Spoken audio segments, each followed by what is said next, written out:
L'histoire du Congo sera écrite au sud du Sahara par les filles et fils du Congo et ça sera l'histoire de la dignité.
Recommence. Recommence. Même si tu sens la fatigue.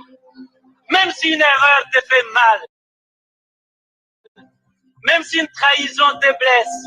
Même si une illusion s'éteint. Recommence. Recommence. Même si la douleur te brûle les yeux. Même si on ignore tes efforts. Même si les larmes de l'échec coulent dans tes yeux. Même si tu te sens incompris. Recommence. Recommence, même si l'injustice semble toujours avoir le dessus. Même si tu sens la peur au plus profond de toi. Même si les autres abandonnent. Même s'il faut en payer les prix. Recommence. Recommence chaque jour avec patience et amour. Recommence au jour des soleils comme au jour des tempêtes. Recommence avec amour et sans jamais te décourager. Recommence pour Dieu, avec Dieu, comme Dieu. Recommence pour ton peuple, avec ton peuple.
Congo remercie vivement les Malaki Makongo qui a voulu songer et penser à adresser une invitation à Bunduda Congo de participer à ce forum d'une grande importance historique.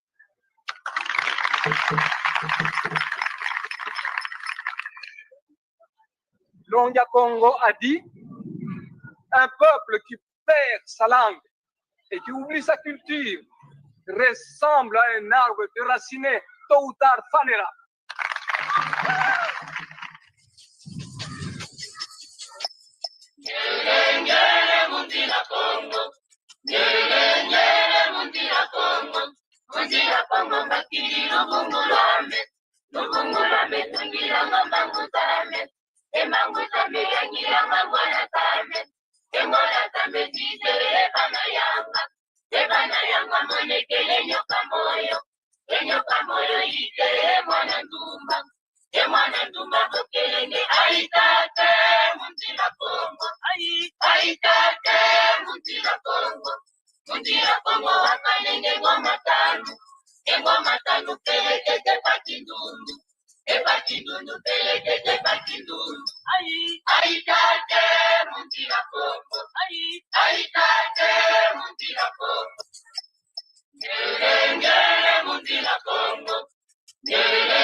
Mesdames, Mademoiselles, Messieurs, bonsoir.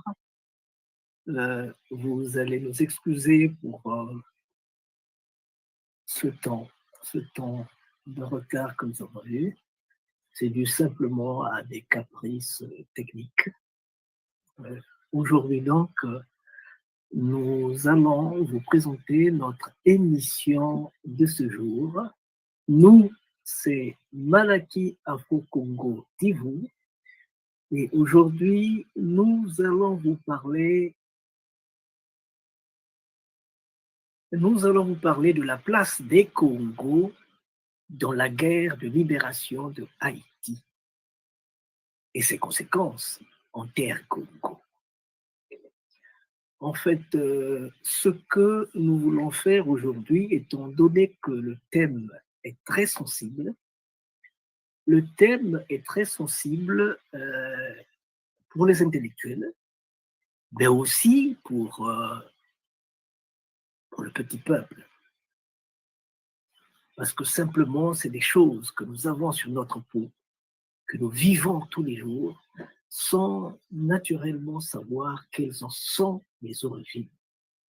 Donc aujourd'hui, nous allons essayer d'éclairer votre lanterne de telle manière que vous sachiez d'où nous venons, qui nous sommes et où est-ce qu'on doit aller.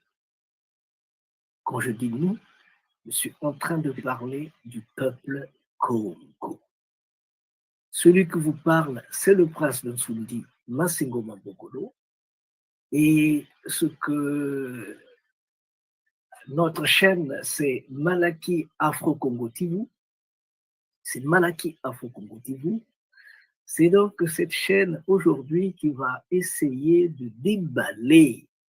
Nous allons déballer un peu, dépoussiérer notre background de telle manière que l'on sache qui nous sommes et où est-ce que nous devions aller. Je pense que vous voyez ce que nous avons dans le fond.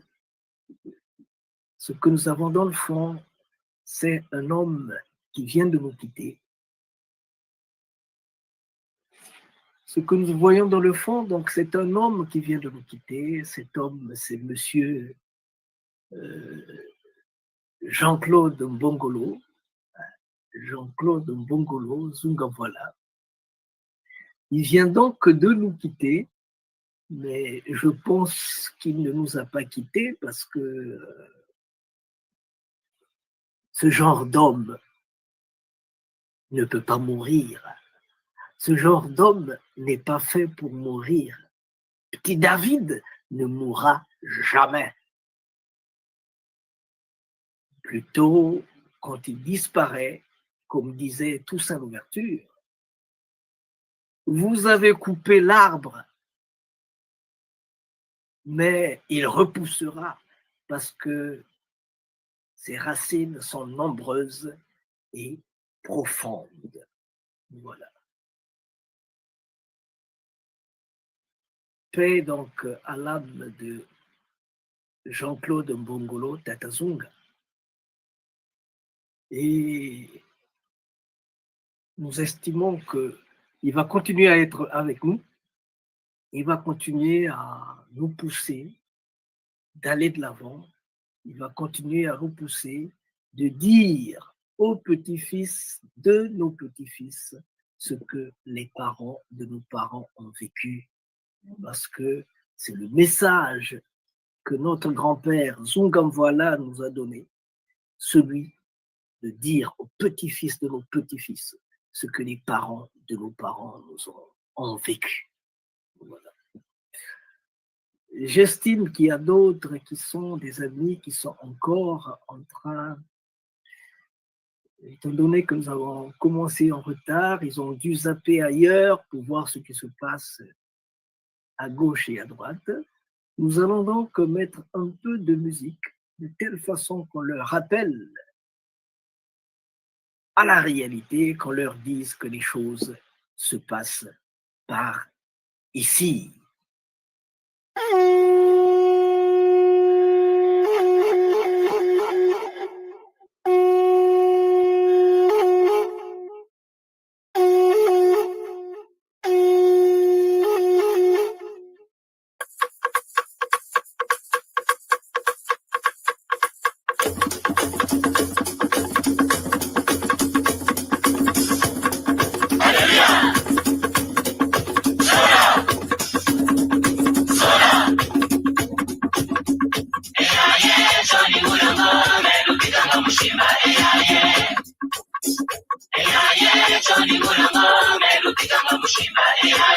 Melubikanga mushimba melubikanga mushimba melubikanga mushimba Kongwe silulwe Kongo Kongwe silulwe Kongo Kongwe silulwe Kongo Kongwe silulwe Kongo Kutotela kabisa Kongwe rata machua ya Kongo Kongwe rata makoko Kongo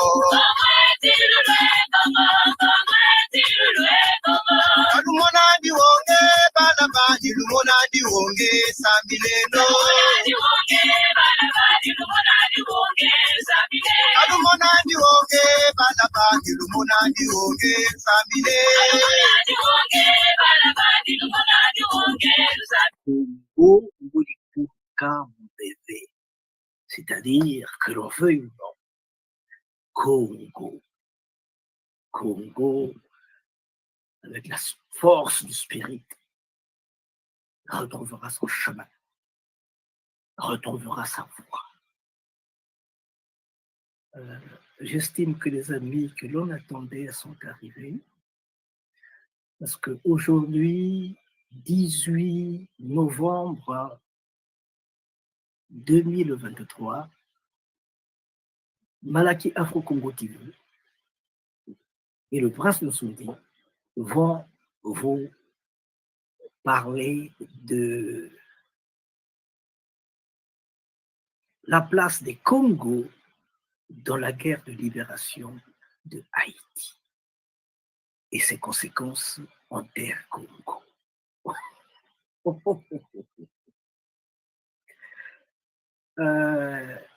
Non, nous n'allons pas vous délivrer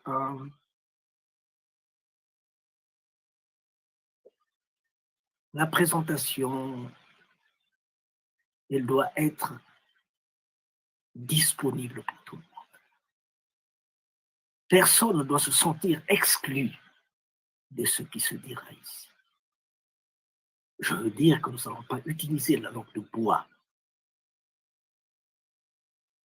Nous allons utiliser des images, des vidéos, et nous allons les commenter. Parce que, sans le voir, nous avons atterri en Haïti, comme si nos ancêtres avaient voulu qu'on puisse dépoussiérer cette page de l'histoire. Et qui pouvait le faire d'autre que Malaki Makongo, dont la mission est de dire aux petits-fils de nos petits-fils ce que les parents de nos parents ont vécu. C'est donc par hasard que je débarque en Haïti. J'allais en Guadeloupe, hein, parce qu'au niveau de Malaki Makongo, nous avons reçu des amis de la Guadeloupe en 1994 qui sont venus à la recherche de leurs racines. Donc nous allions en Guadeloupe et on nous a fait comprendre que la Guadeloupe, on était en France là, parce que de l'Italie, on était en France, on nous a fait comprendre que la Guadeloupe, c'est pas la France. Pour y aller, il faut un visa. Oh. Bon, ça c'est une longue histoire. Je suis revenu donc en Italie pour venir chercher, où je vivais, hein, où je vis toujours, pour venir chercher le visa. Le consulat de Milan était fermé et un ami qui n'est plus, Mick, m'a dit, est-ce que, au lieu de perdre le billet, parce que dans les 2 jours qui suivaient, je perdais mon billet, donc perdait sa validité, est-ce que tu ne peux pas prolonger jusqu'en Haïti? J'ai dit, ben, je veux le faire. C'est ce qui a été fait, c'est pourquoi je vais donc débarquer en Haïti, où la famille d'Orteville m'attendait. À l'aéroport, il y avait, à l'aéroport, tout ça en ouverture, il y avait, paix à son âme, Bonalimba, le professeur Bonalimba, et tous les amis. Voilà comment est-ce que je vais donc débarquer en Haïti en 2002. Tout commence donc en 2002. Et quand j'arrive en Haïti, j'apprends une chose. D'abord, j'étais un peu surpris de voir qu'il y avait autant de Noirs qu'à Kinshasa, qu'à Brazzaville, qu'à Mbanza Congo. Je dis, mais ok, ça va, c'est Haïti. Je veux donc apprendre ce jour-là que Haïti est une Afrique en miniature à la dérive sur l'Atlantique. Ok. Mais moi, je ne m'arrête pas là, je me pose la question de savoir comment devions-nous faire pour arrêter cette dérive? Avec le temps, j'ai compris que si cette dérive, s'il y avait un seul potomitan, le potomitan de Alada, avec un seul potomitan, la dérive de Haïti va continuer. Il faut donc que toute l'Afrique, les 54 pays d'Afrique, maintenant il y en a 56 je pense, doivent aller placer leur potomitan. Et c'est cela qui fera que Haïti puisse se solidifier, se consolider, et que Haïti devienne à la fin ce fer de lance, le fer de lance dont nous avons besoin pour aller de l'avant. Le fer de lance est là, la citadelle La Ferrière. Donc Haïti doit devenir ce fer de lance. Mais pour qu'il devienne notre fer de lance à nous tous, les Africains, il faut que nous nous tenons la main dans la main. Il faut qu'on puisse regarder droit où est-ce que nous sommes en train d'aller. Aujourd'hui donc, nous allons vous parler de la place de Congo dans la guerre de libération de Haïti. Évidemment, la guerre de libération de Haïti, l'indépendance de Haïti, c'était le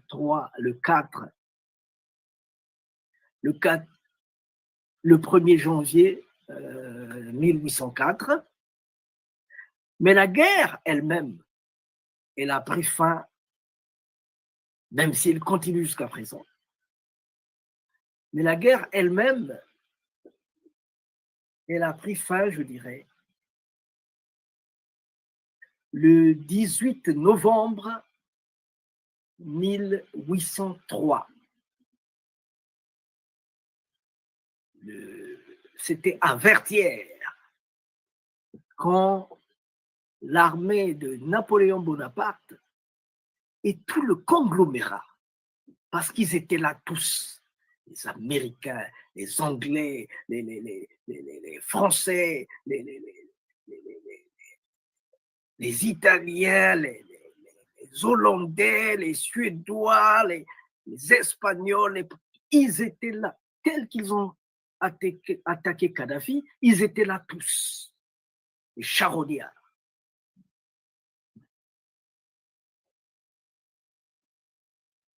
Mais ce jour-là, ce jour-là, a été écrit, ce jour-là a été écrit en lettres d'or dans l'histoire de l'humanité. Parce que ce jour-là, Haïti a montré le chemin de la liberté. Haïti a été, comme on dit là-bas, Haïti, maman liberté.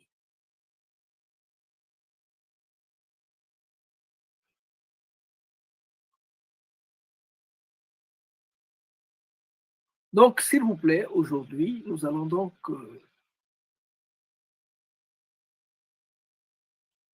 parler de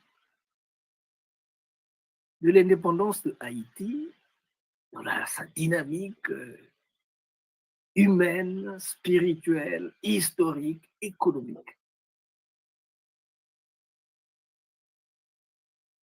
Sa dynamique de la bataille, de la guerre. Nous allons donc égrener tout cela. Attention, quand je parle de Haïti, je parle de ceci. C'est ça, Haïti. Quand je parle de Haïti, c'est ce bout de terre historique. C'est très petit, 26-27 000 km². Ben, c'est plein d'histoire. Et quand je parle du Congo, je dis Congo, je veux parler de ceci quand je parle de Congo.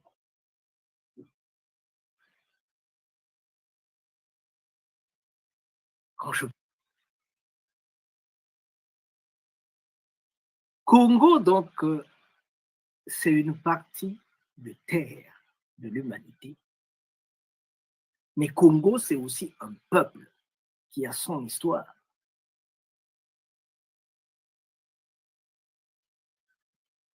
Vous avez vu les origines, hein, depuis le haut plateau de Kachopia, vers le Kenya, le Soudan et tout ça. Ils sont allés en Égypte et ils ont remonté le Nil jusqu'au Zimbabwe pour contourner la Namibie jusqu'à l'actuelle terre que se partage le Congo-Gabon, même si je peux ajouter le Congo-Cameroun aussi. Le Congo-Gabon parce que les Bassa viennent de Matadi. C'est eux-mêmes qui le disent. Donc il y a le Congo-Cameroun, le Congo-Gabon, le Congo-Brazza, le Congo-Kinshasa, le Congo-Angola. Il y a aussi le Congo-Namibie. Parce que quand tu es à Windhoek, tous les mots que tu présentes, tu prononces.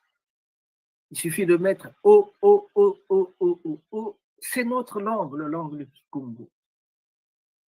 Étant donné que les États, les nations étaient des structures culturelles, linguistiques en ce temps, je peux dire que même la Namibie fait partie des terres Congo.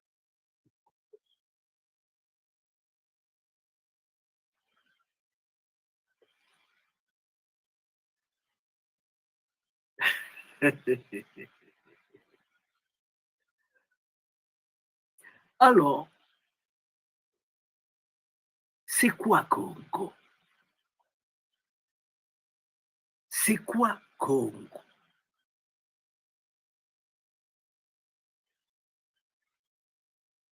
Congo, s'il vous plaît, ça veut dire en langue Congo la paix, la fraternité, l'unité, la divinité, le cercle, la loyauté, la royauté, la divinité. Oma Congo, c'est Dieu lui-même.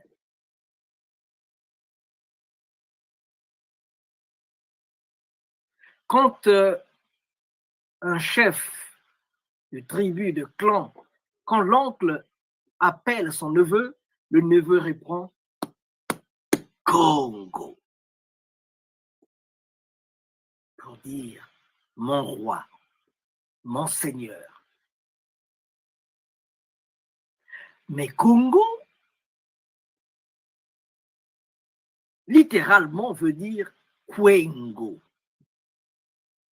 Kwengo, en langue Congo, veut dire chez la panthère. Mais qu'est-ce que la panthère?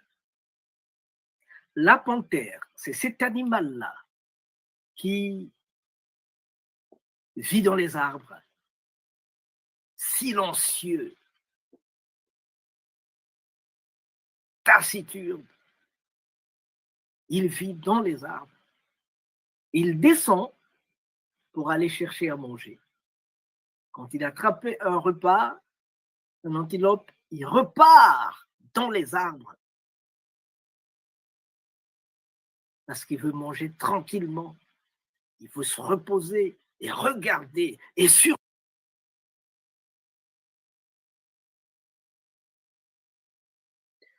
surtout voir qui est en train de perturber la paix dans la forêt, dans la savane, dans l'humanité. C'est ça, Congo. Kwengo, ça veut dire chez la panthère. Quand la panthère est touchée mortellement, elle cherche une motte de terre, un bois mort, une place surélevée où poser sa tête avant de rendre l'âme. La panthère, à moins qu'elle n'en peut plus, à moins, mais la panthère cherche toujours quelque chose d'élevé pour apposer sa tête royale avant de rendre l'âme. C'est un symbole. Et tous les peuples de l'Afrique centrale, tous les peuples noirs en général, tous ceux qui divinisent la panthère, ils ont toujours les griffes de la panthère. Ils ont les griffes de la panthère. Ils ont les griffes de la panthère. Ils ont les crocs de la panthère. C'est comme cela qu'ils divinisent leur roi. Ils ont la peau de la panthère. Celui-ci, c'est le prince de Nsoundi, avec sa peau de la panthère.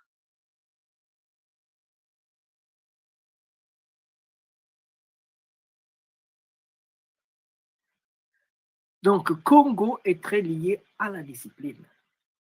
Congo, ça veut dire le cercle, ou Congo, l'arc-en-ciel, ça veut dire l'unité, vivre ensemble dans la paix.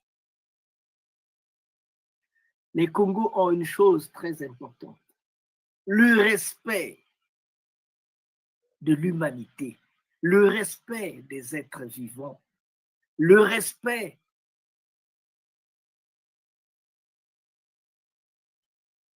du monde, Ce n'est pas parce que je suis plus fort que je peux. Non. Que je peux marcher sur tout. Non.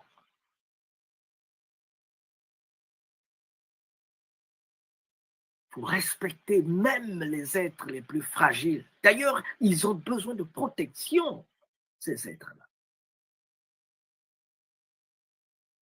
Ce qui règne, ce qui domine dans le monde Congo, c'est la honte. La honte de faire du mal. La honte d'être pris. On se moque de vous parce que vous êtes mal comporté. La honte, c'est la chose la plus importante dans le monde Congo. La discipline, la rigueur dans le travail. Ce sont les choses les plus importantes dans le monde Congo. Dans le monde Congo, on ne dit pas Misomaka Sindokite. Non, c'est pas ça. Parce que la force physique, devant la force spirituelle, elle ne vaut rien.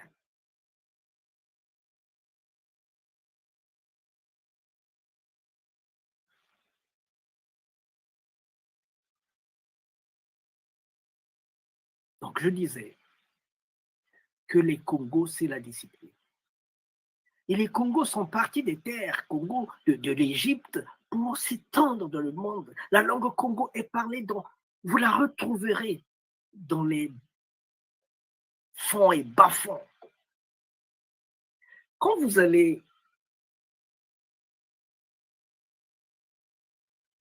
au Japon, Congo au Japon, ça veut dire la normalité. Ce qui est normal, ce qui est bien, ce qui doit se faire. Je n'ai pas parlé d'éthique là. Mais c'est ça, quoi, ce qui doit se faire, ce qui est bien. Congo. C'est pourquoi les Japonais, quand ils sont en 1936, quand ils ont créé un des bateaux les plus puissants du monde, le bateau qui devait mettre de l'ordre à gauche et à droite, ce bateau, ils l'ont appelé Congo.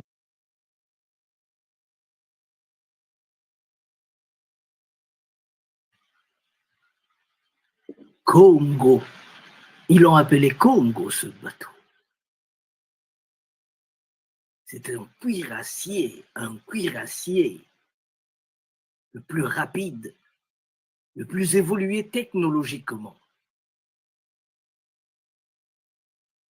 Il balayait toutes les mers, les mers de l'Orient pour imposer l'éthique, pour imposer la discipline. Comme le léopard dans les forêts du Congo. Là-bas, il y avait le bateau. Ils l'ont aussi appelé Congo, créé en 1936. Et si nous sommes nous sommes en Chine, dans la spiritualité chinoise, le Zen Congo, cet homme qui a près de 8 mains, armé de lances, de machettes, de tout, avec des lames de feu qui sortaient des oreilles, de la bouche. Il courait à gauche et à droite pour imposer la discipline. Il courait après les bandits, les voyous, les gens qui assassinent, les gens qui empoisonnent, les gens qui violent, les gens qui tuent, qui sèment la pagaille, qui détournent les fonds publics.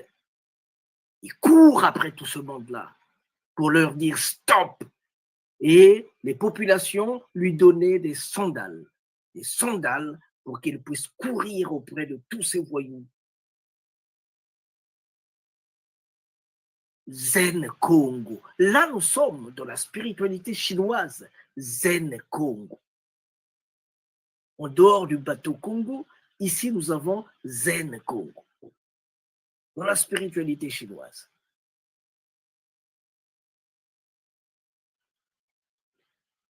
C'est pourquoi je vous dis que le Congo est partout dans le monde.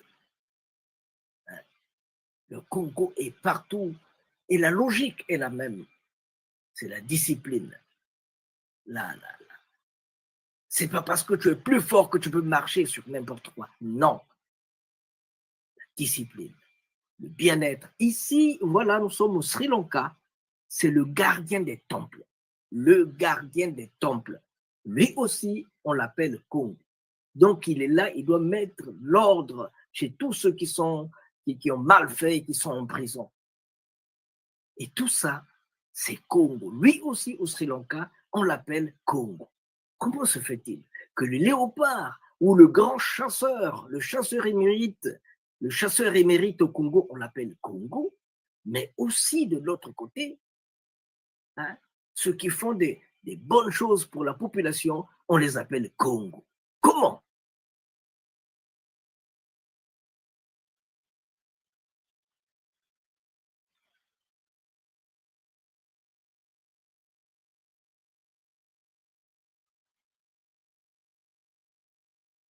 Nous sommes là dans la dimension spirituelle. Nous sommes là dans la dimension psychologique, socioculturelle du Congo.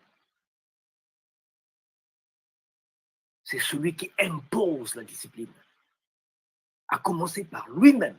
Il doit être discipliné lui-même, et puis il impose sa discipline à tout le monde. C'est ça le Congo. Il sait écouter. Mais quand tu dérapes, il sait aussi punir. C'est ça le Congo. Donc, avec la débâcle en Égypte, les Congos sont allés à gauche et à droite. Vous allez les retrouver partout. Allez chez les Dogons, chez les Mandingues, allez-y, les Bambara. Le monde du léopard, le monde de la forêt, il l'appelle Congo. En Bambara, le monde de la forêt, le monde du léopard, il l'appelle Congo. Le buisson, il l'appelle Congo.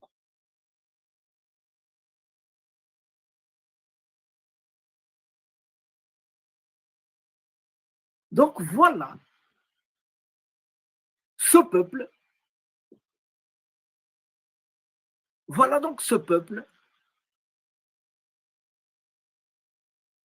qui a construit Mbanza Congo, la capitale du royaume Congo. Là, nous sommes en 1510.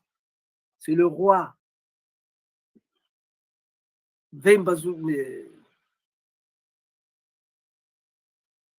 Alphonse Ier, Vembanzinga, Alphonse Ier. Regardez la constitution de ce que était Mbanza Congo en 1910. Des maisons en étage. Aujourd'hui, au Congo, il y a des villes qui n'ont même pas atteint ce niveau-là. Ça, nous sommes en 1910 à Mbanza Congo. C'est le roi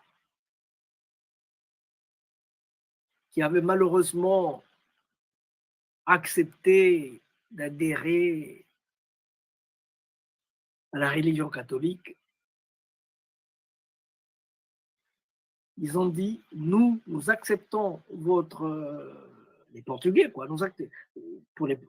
S'adressant aux Portugais, ils ont dit, nous, on accepte.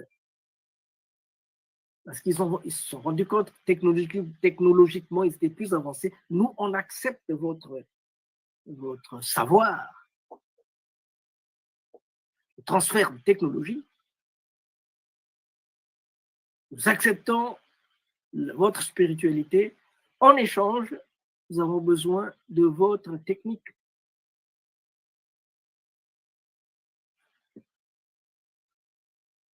Voilà donc ces hommes-ci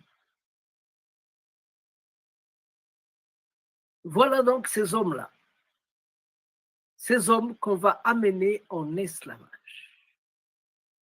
Ils vont commettre la maladresse de les amener en esclavage.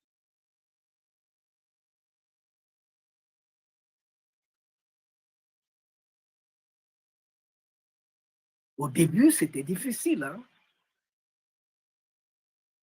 On n'acceptait pas l'esclavage en terre Congo. Mais malheureusement,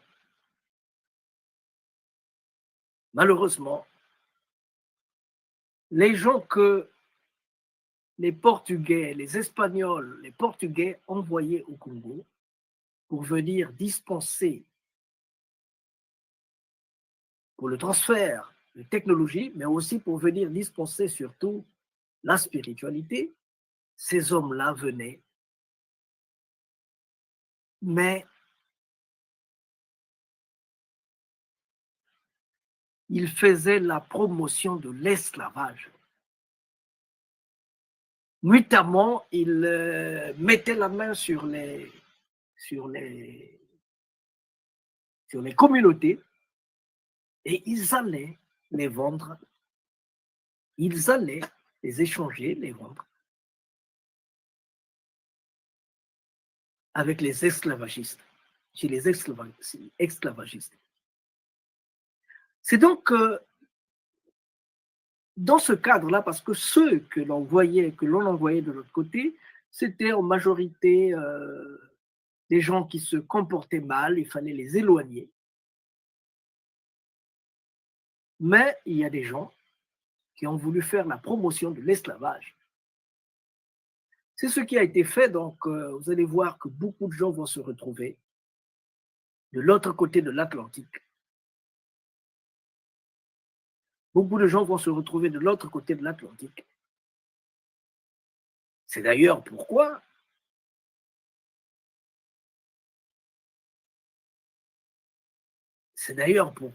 le roi Congo va envoyer au Vatican Nevunda.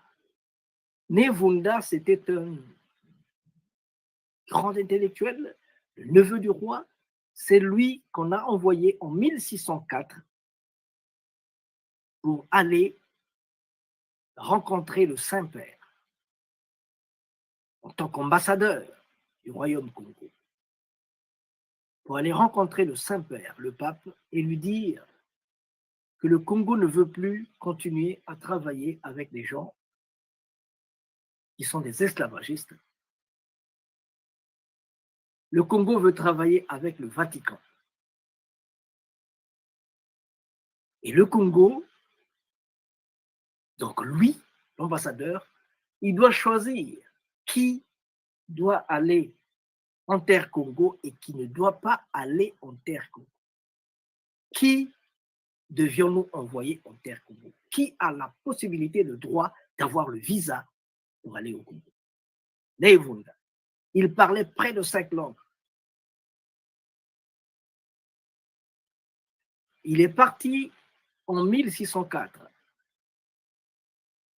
de Manza Congo pour arriver en 1608 au Vatican. Il a connu beaucoup d'épisodes difficiles. Il a été dévalisé. Ils étaient partis 22, ils sont arrivés 6. D'autres ont fini entre les mains des esclavagistes. Quand il arrive à l'aéroport, au port de Civitavecchia, c'est le pape avait envoyé son neveu pour venir l'accueillir. La réception était précieuse. Il savait qu'il se portait mal, qu'il y a des choses difficiles qui s'étaient déroulées dans la traversée. Il était déjà touché, empoisonné, il faut le dire, il faut prononcer les mots. C'est comme ça donc qu'il arrive au Vatican. Malheureusement, il ne mettra pas du temps il va nous lâcher. Mais avant de nous lâcher, il a laissé une lettre, la lettre du roi Congo au pape. Tout cela, c'est pour rechercher la discipline, l'ordre qu'il est venu réclamer auprès du pape, du Saint-Père.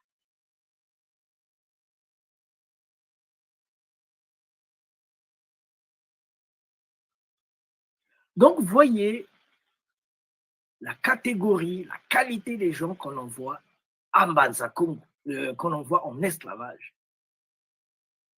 Et cela arrive beaucoup plus après 1665, le 29 octobre 1665, il y avait une grande guerre entre les Congos et les Portugais. Et le roi qui était parti, était au front de guerre,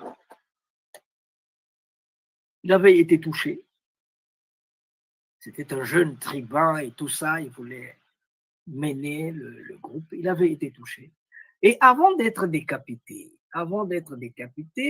on lui a dit de dire son dernier mot, il a dit Congo Tadi, Kadibaswe Bansinga.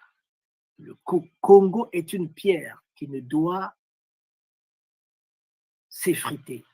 Mais Congo doit être comme des fibres d'une guitare qui se tendent et se détendent sans jamais rompre. Il a été décapité et sa tête repose à la cathédrale Notre-Dame de Nazareth de Luanda. C'est dans cette cathédrale à Luanda où repose la tête du roi Vitakanga.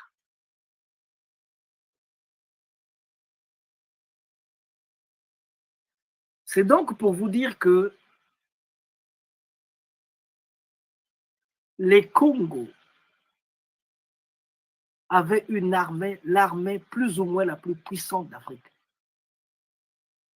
Ils avaient des gens qui avaient non seulement étudié la littérature, la philosophie, les spiritualités, mais aussi l'art de la guerre, la polémologie. Ils avaient étudié tout ça. Ils avaient des grands guerriers. Évidemment, les Portugais avaient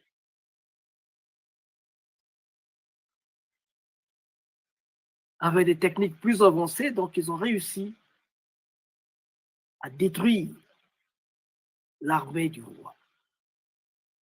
C'est donc comme ça que les Congos, après la destruction donc du royaume, ils ont créé des poches de défense. Et quand les Portugais arrivaient à mettre la main sur ces poches-là, on les prenait, on les mettait dans les bateaux et on les amenait en esclavage. C'est ce qui s'est passé.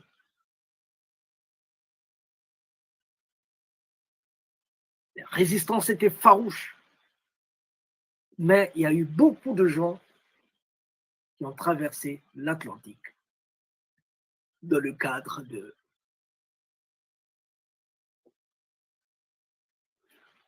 l'esclavage.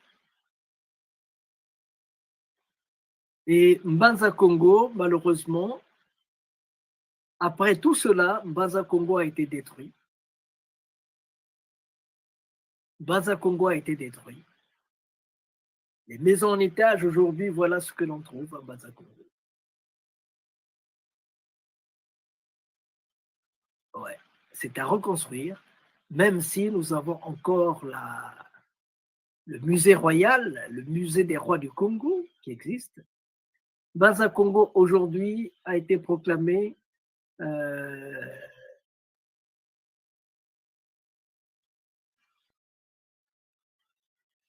un monument de l'humanité. Mbanza Congo a été proclamé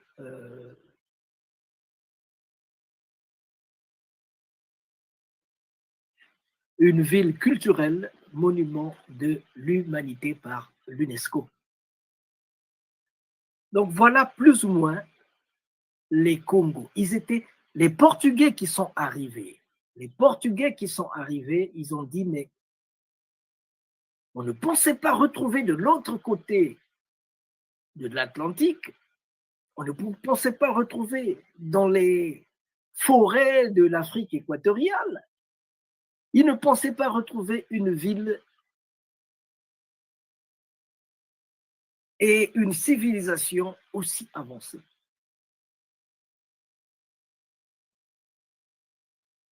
Les Congos, ils étaient habillés en soie. Les Congos utilisaient le fer, l'argent, l'or. Et ça a surpris. Et les Portugais. Et le royaume était organisé socioculturellement, était si bien organisé qu'un lieutenant de Diego Cao, c'est lui qui avait, c'est le Portugais qui est venu, le navigateur portugais qui avait amené, qui était venu au Congo avec ses militaires. Donc, un des lieutenants de Diego Cao a dit, ces hommes-là sont civilisés jusqu'à la moelle des os. Pour atteindre leur degré de civilité, il nous faut au moins 300 ans, évidemment. Jusqu'à présent, ils n'ont pas encore atteint ce degré-là parce que il faut l'amour et la fraternité. Il faut que l'amour et la fraternité habitent votre cœur pour atteindre l'humanisme congo.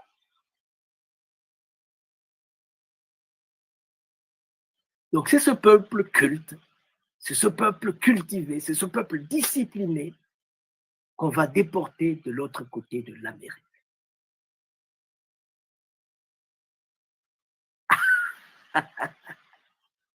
Qu'on va réduire en esclavage. Ils sont partis avec leur bagage spirituel, leur bagage intellectuel. Et là-bas, ils ont créé en Haïti le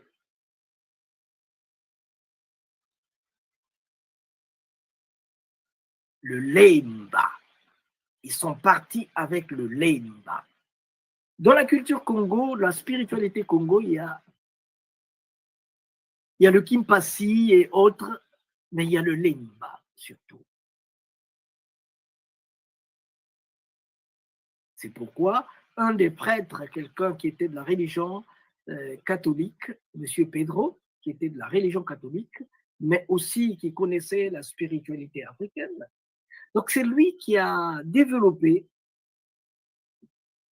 ce qu'on appelle le Pedro Lemba.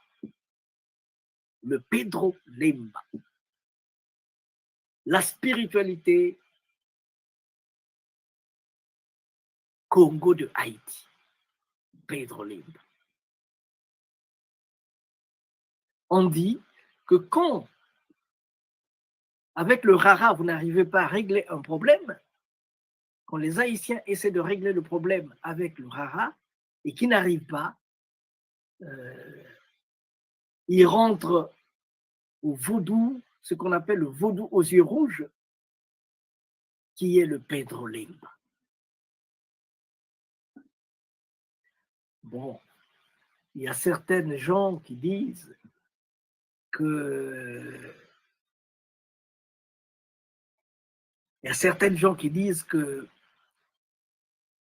le vaudou a pris le dessus en Haïti parce que simplement ils étaient venus plus avant,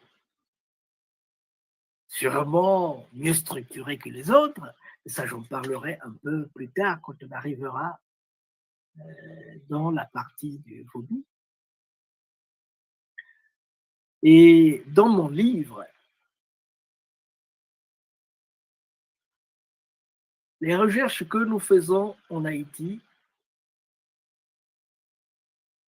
Petit à petit, nous les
il y a quelque chose. Qu'est-ce qui s'est passé pour que tous les poteaux africains qu'on a plantés, les péréstyles, les poteaux mitons qu'on a plantés en Haïti, que l'Afrique a plantés en Haïti, aient volé en éclats pour ne laisser qu'un seul poteau, le poteau du vaudou haïtien, le poteau du vaudou, le poteau d'Alada. Et malheureusement, ça fait de telle manière que Haïti puisse être traîné jusqu'à présent, puisse être cette petite Afrique en miniature à la dérive sur l'Atlantique. Nous allons boire un peu d'eau avant de passer en Haïti. Nous allons passer dans la partie haïtienne. Nous allons passer dans la partie haïtienne.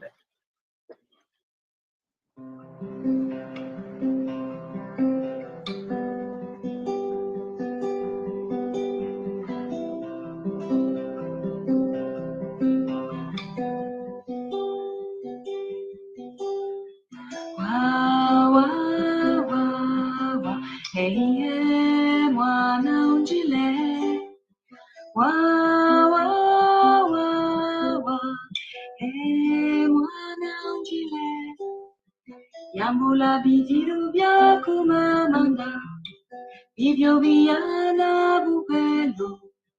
Yambula bidiru bya kuta atanda, ibyo biyana tiye tiwohimo. Wa, ehiye mwana unjile.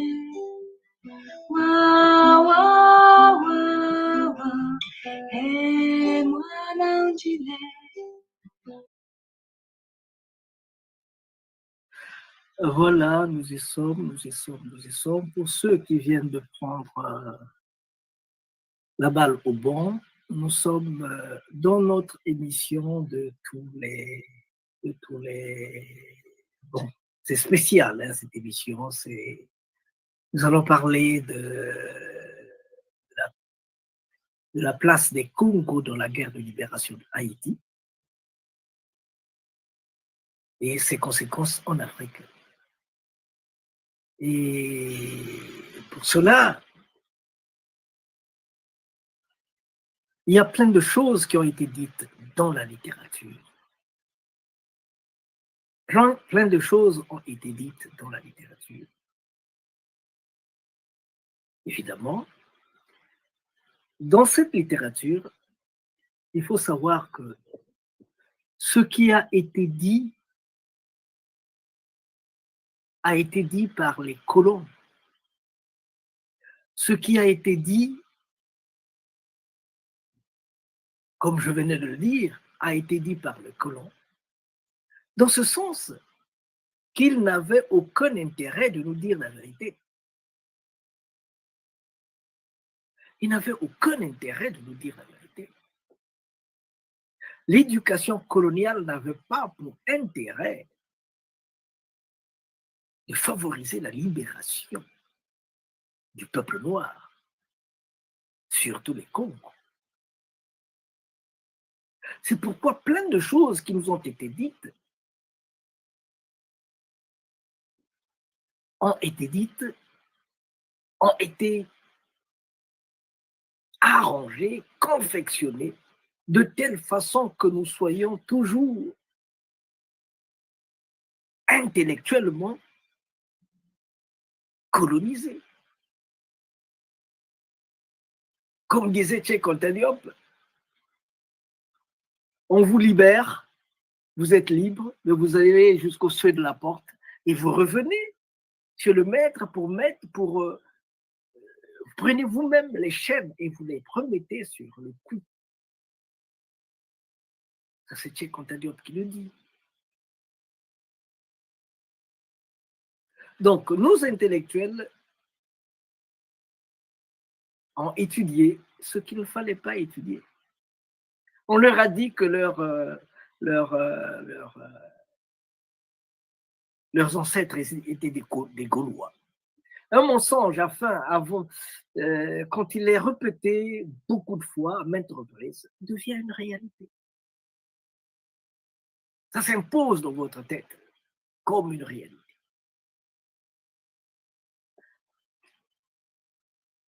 On nous a dit beaucoup de choses déplacées. Donc, la libération la libération militaire doit être accompagnée par la libération intellectuelle. Il faut libérer nos intellectuels. On a formé beaucoup de pharmaciens, mais qui ne peuvent pas aller dans la brousse, prendre les feuilles de menthe et l'ajouter à d'autres choses pour guérir les gens. Non. Ils doivent toujours attendre que le produit, que la médecine vienne de l'Europe, vienne de l'Occident. Mais ne peut pas vous dire non, prenez ça, prenez ça. L'artémisia va soigner le paludisme, c'est pas ça. Il faut que ça vienne de Paris, il faut que ça vienne de Rome.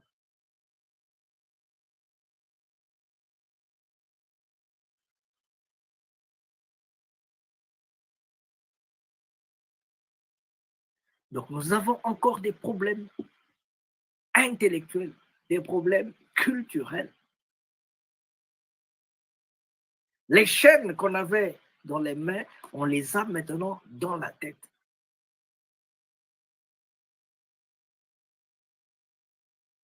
Si bien que quand les Congos arrivent en Haïti, ils se disent, ils étaient partis en dernier, parce que l'esclavage n'était pas trop développé chez nous. Et moi, je me pose toujours la question de savoir si Ouida, le Bénin, donc, était une grande plateforme de l'esclavage. Alors je me dis, mais est-ce que le roi du Bénin vendait-il, s'il faut le dire, il vendait ses parents, il vendait ses frères, ses cousins? Non. Donc où est-ce qu'il allait trouver des gens qu'il devait amener de l'autre côté de l'Amérique pour que le Bénin, avec Porto Novo, vous entendez bien le mot Porto Novo, c'est les Portugais, c'est portugais ça. Donc pour que le Bénin soit cette grande plateforme, est-ce qu'ils vendaient leurs parents? Non, ils allaient les chercher ailleurs. C'est ailleurs, c'est où? C'est là où on a réussi à assassiner, à décapiter le roi. Donc, c'était des gangs, des groupes de gens qui allaient attraper les gens. Les résistants, qui allaient attraper les résistants dans les forêts Congo et qui les amenaient de l'autre côté.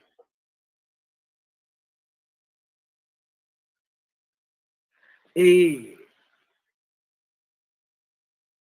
je ne vais pas vous le rappeler, puisque vous le savez, que quand des Brazza vient en Afrique, vient signer son traité de paix avec le roi Makoko, et qu'il repart en France, il laisse qui? Il laisse Malamine. Et Malamine, c'est qui? Malamine est sénégalais. Parce qu'en venant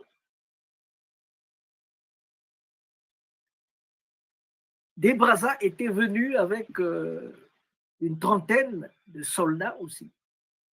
Donc, ils laissent Malamine pour gérer Brazzaville. Donc, après Brazza, le premier contrôleur, le premier gestionnaire de Brazza était un Sénégalais, un Africain de l'Ouest.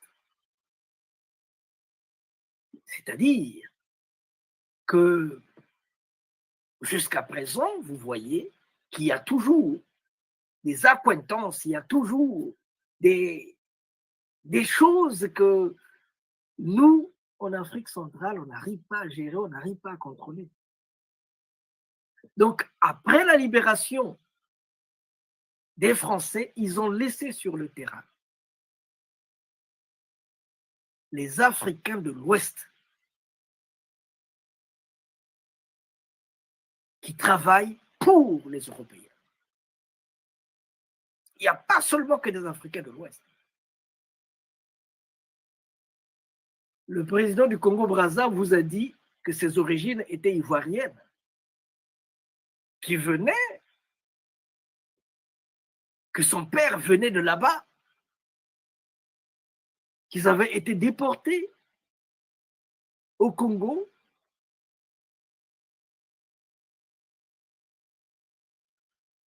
pour venir, parce qu'ils étaient condamnés, ils étaient déportés. Et quand ils sont arrivés ici, nous, on les a pris comme les nôtres. Malheureusement, quand on voit leur manière de faire, leur manière d'être, on se rend compte qu'il y a quelque chose qui ne marche pas, que le Congo n'habite pas en eux, qu'ils sont là par hasard. Et ce qu'ils font, ils ne font que prendre et aller cacher ailleurs, aller cacher en Europe, aller cacher dans d'autres pays. C'est ce que nous voyons.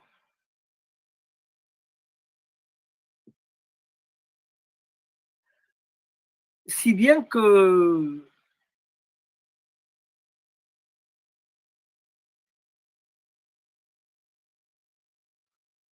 je veux faire court.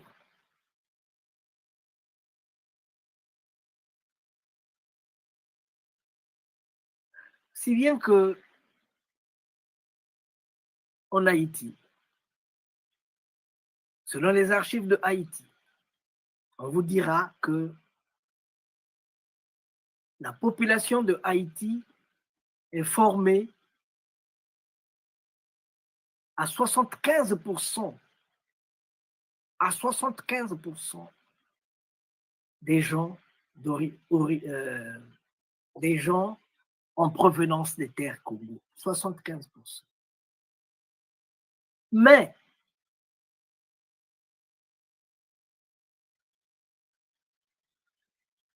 cet homme-ci, qui est un grand maître du vaudou haïtien, l'un des plus grands du vaudou haïtien,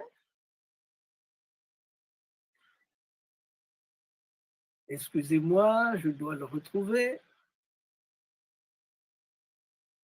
qui est un des plus grands maîtres du vaudou haïtien, il dit, mon cher Masengo, il m'appelait parce qu'il n'est plus, à son âme, Masengo Mangongolo, il m'appelait comme ça.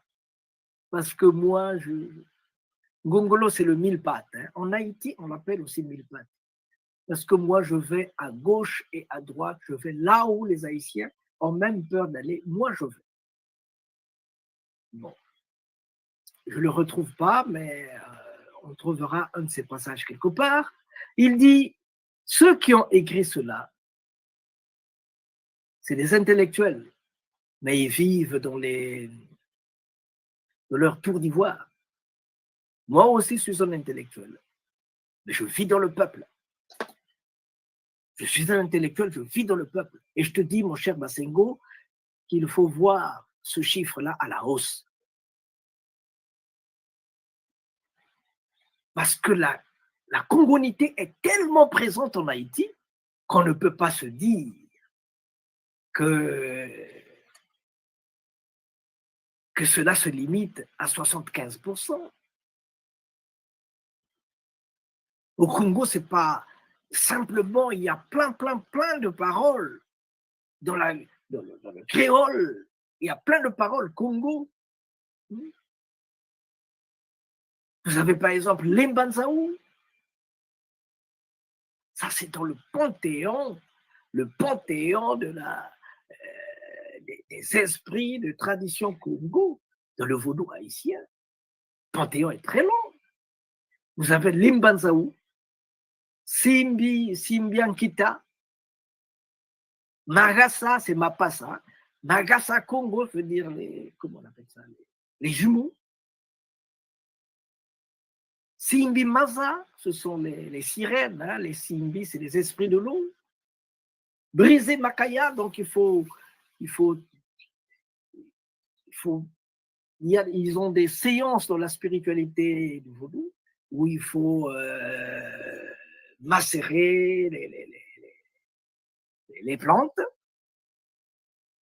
Kanga Pedro, je vous avais parlé de Pedro Lemba. Silamoyo, le chemin de la vie. Kangandoki. Et le Kangandoki, c'est ce que nous avons vu à Bois-Caïman quand cette dame-là, comment on l'appelle, Fatiman, hein, quand Cécile Fatiman disait Kangandoki, Nabafioti, Nabakula, Kangandoki yo. Donc c'est pour vous dire que la présence Congo est très forte en Haïti. D'ailleurs, en 2004, lors du bicentenaire de Haïti, j'étais dans une voiture, des taxis, des villages. Donc j'étais dans une voiture et dans cette voiture-là, nous étions 4 derrière et 3 devant. Il y a un jeune homme, un jeune haïtien de 18 ans qui me dit « Vous êtes africain ?» Oui, je viens du Congo, oui. Alors que veut dire Mata Matawa? Je dis « Pardon ?» Il me dit « Vous êtes africain, non ?» Oui, je suis africain. Mais que veut dire Mata Matawa? Je lui dis « Mata Matawa, ah, je ne sais pas. » Oh là là. Le petit s'est fâché. Il s'est énervé. Tu es africain et tu ne sais pas ce que ça veut dire Mata Matawa, ainsi de suite. Je dis, oh, jeune homme. Mais l'Afrique, c'est pas le 27 000 km, 26 000 km² de Haïti. L'Afrique, c'est 30 millions de kilomètres carrés. Et l'Afrique, il n'y a pas seulement que 2 langues, le créole et le français, comme en Haïti. En Afrique, il y a près de 5000 langues. Donc, si tu dis Matawa, alors ça veut dire, dans ma langue, ça veut dire, est-ce que tu entends le grandement des armes? Mais il faut mâcher les mots. Mata, les armes. Matawa, est-ce que tu entends? Wa, c'est entendre. Matawa. Mais si tu dis Mata Matawa, ça veut rien dire. Et le petit s'est calmé. Donc, pour vous dire que dans sa famille, c'est cette parole-là qu'il a retenue. Mata Matawa. Mata Matawa. Est-ce que tu entends le grandement des armes?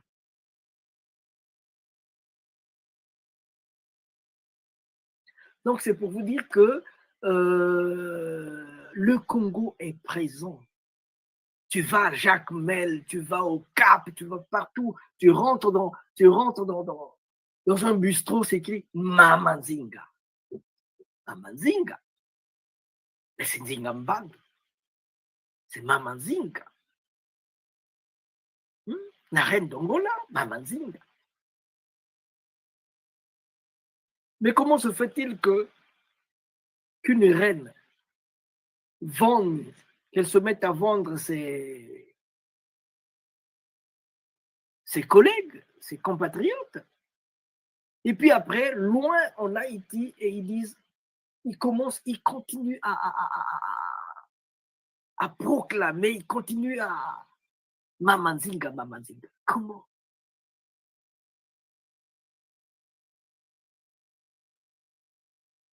Il continue à la mystifier, il continue à la diviniser. Alors, nous allons écouter un monsieur. Ce monsieur est un personnage très important pour moi. C'est Ati Max Beauvoir. Ati Max Beauvoir. C'est lui qui m'a dit en 2014, quand on se rencontre pour la 5e fois, il a voulu vraiment me voir ce jour-là pour me dire, excusez-moi, pour me dire,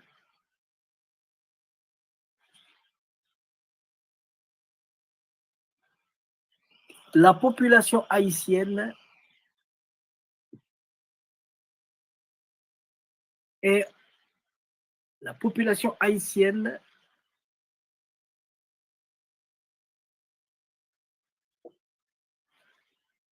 excusez-moi,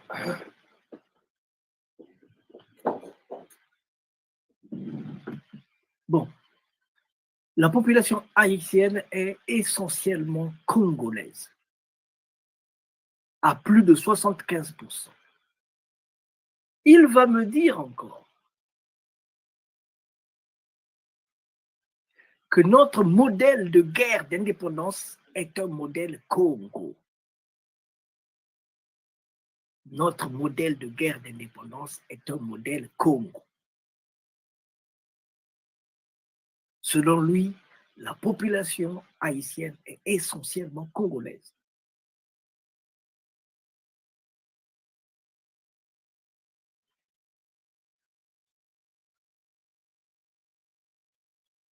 C'est un grand chimiste. C'est un grand chimiste. Il a étudié, il a enseigné à Avoir, il a enseigné à la Sorbonne. C'est un homme très important. C'est lui qui a structuré le vaudou haïtien tel qu'on le connaît aujourd'hui. On va l'écouter. Juste un moment.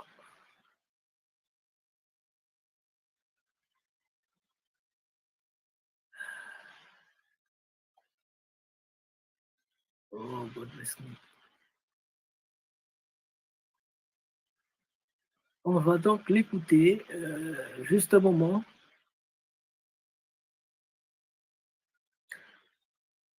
Écoutez, s'il vous plaît. Et c'est eux qui ont constitué la philosophie fondamentale du peuple haïtien, sans compter que tous les modèles que nous allons avoir sont des modèles qui venaient aussi du Congo. Nous sommes notre modèle de guerre d'indépendance est un modèle Congo et qui vient de l'ancien royaume du Congo, le royaume de Campefou,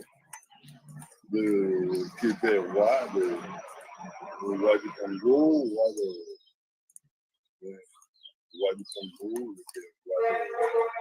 des Ponceaux aussi. Et tous nos modèles viennent de là. Notre modèle de couper-tête de l'État est un modèle congolais. C'est ça, il fallait couper les têtes et c'est ça la technique pour faire la guerre de l'indépendance. Et qu'il fallait brûler les maisons. Et c'était ça les premiers pas qui nous ont conduits 13 ans plus tard à l'indépendance d'Haïti. C'est un modèle congolais.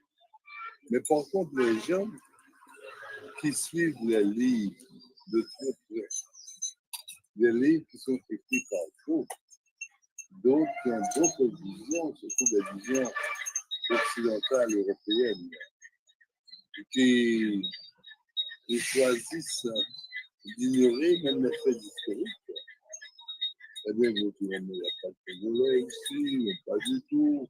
Ici, il n'y a que des Dahoméens. Et pourquoi est-ce qu'ils disent ça? Dans ce pays, le Bénin avait l'avantage d'avoir un Toussaint Louverture. Et Toussaint Louverture était béninois, il était de Alada, donc il a mis les structures de base. Mais le gros volume venait du Congo. Il venait du Congo, on a tendance à les ignorer. Et jusqu'aujourd'hui encore, Voilà, je pense que nous avons entendu l'essentiel. Je pense que nous avons... Ça, c'est Ati Max Bourgois qui est en train de dire que le modèle de guerre d'indépendance de Haïti est un modèle Congo. Il ajoute que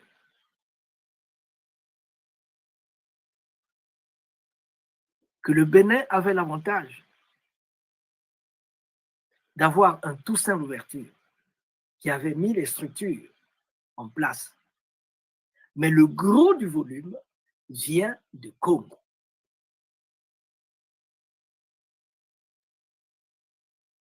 Nous ne sommes pas ici seulement pour écouter. Nous ne sommes pas ici seulement pour recopier ce qu'il a dit. Il faut qu'on se mette à descendre dans les fonds et les bas-fonds pour essayer d'ajouter quelque chose à ce que nous venons d'entendre.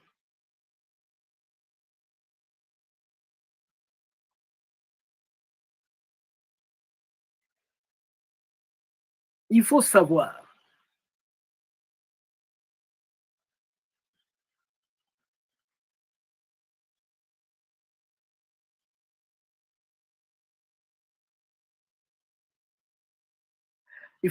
qu'il y avait un registre du compte des nègres en fuite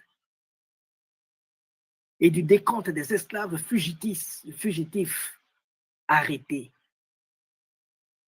Ce décompte, ce registre fait sortir que les Congos occupaient toujours le sommet de la liste des esclaves fugitifs.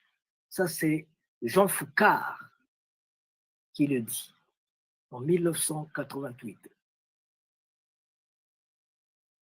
Le plus grand fugitif de la période pré-révolutionnaire, véritable bouc émissaire de l'idéologie révolutionnaire, c'est un fugitif Congo du nom de François Makanda, dit Makandal. Ça, c'est Linda Ehud qui le dit en 98. Il est le premier qui a uni les communautés fugitives. Les communautés fugitives des montagnes du nord de Haïti pendant les années 1750. Il envisageait de tuer tous les Blancs de la colonie, naturellement, par le poison. Et tout cela pour libérer tous les nègres. Selon Pierre de Verrières, 1909, c'était un grand féticheur. Il avait fanatisé les esclaves de la colonie et on disait de lui qu'il se dédoublait et pouvait être vu d'un endroit à un autre au même moment. Il y a plein de choses qui sont dites sur Makandal. Makandal, c'est celui qui brûlait les plantations. Quand il brûlait les plantations, pendant un mois, ça brûle. Vous pouvez ramasser l'aiguille qui est tombée en pleine nuit. Ça brûle pendant un mois. Il saccageait, il tuait, il haranguait, il poussait les gens au développement, à la libération. Ça, c'est François Makandal.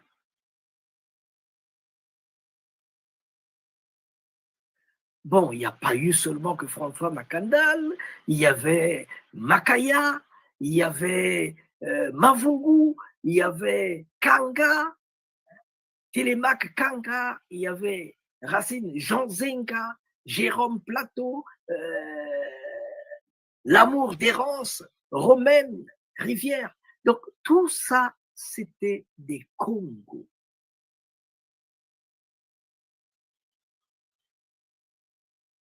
C'est-à-dire que quand on parle de la libération de Haïti, mais quand on a débuté, quand on a fait les premières réunions, la première année, les premiers combats, Toussaint Louverture n'était pas là.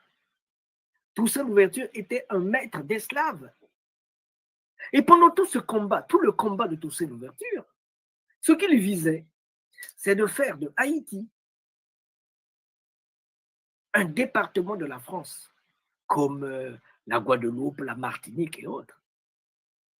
Alors que les autres, les Congos et Dessalines, ils ne voulaient pas de ça, ils voulaient en finir une fois pour toutes.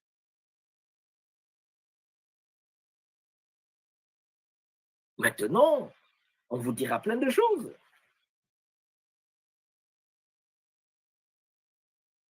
Où vivaient les enfants de Toussaint Louverture? Les enfants de Toussaint Louverture vivaient en France. Ils vivaient en France. Ils vivaient au bon soin des colons. Mais pas ceux de Dessalines.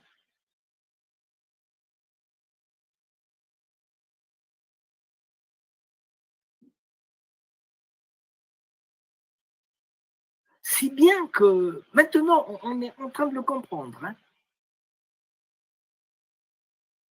On nous dit que Jacques Foccart, c'est lui qui a créé cette logique-là des relations privilégiées et particularisées avec les chefs d'État, les chefs de groupe.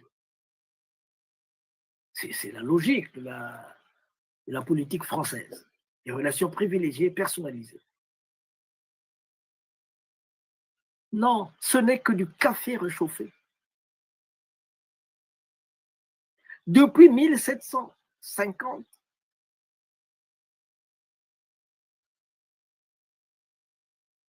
avec Dessalines, ce sont les mêmes normes, ce sont les mêmes lois, ce sont les relations privilégiées et personnalisées. Avec, pas Dessalines, comme on l'appelle, Toussaint Louverture. Les enfants de Toussaint Louverture ne vivaient pas en Haïti. Ils étudiaient ailleurs.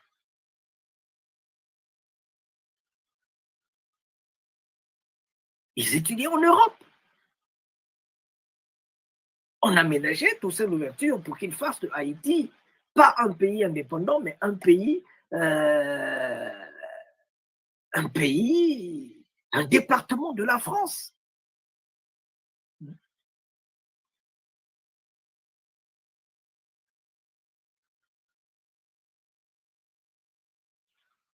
Donc, les grands mouvements, partout où il y avait des mouvements de protestation, le plus grand nombre étaient les Congos. Parce que si dans le pays, 80% de la population était des Congos, vous ne pouvez pas mener une guerre de libération sans eux. Il faut qu'ils vous prêtent la main, leur main, afin d'aller de l'avant.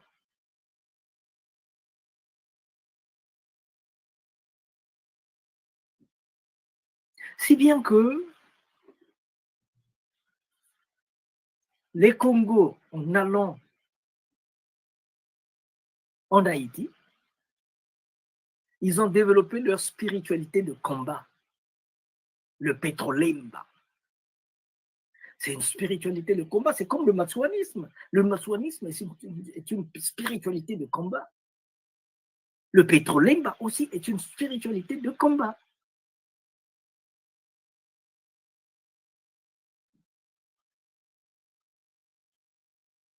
Si bien que dans les années 1750, 58, quand Rochambeau, quand Napoléon Bonaparte veut reprendre, veut abolir les indépendances qui ont été accordées, quand il veut abolir cela, il envoie des gens. Il envoie des serpents. On a éparpillé les serpents partout pour tuer les fugitifs.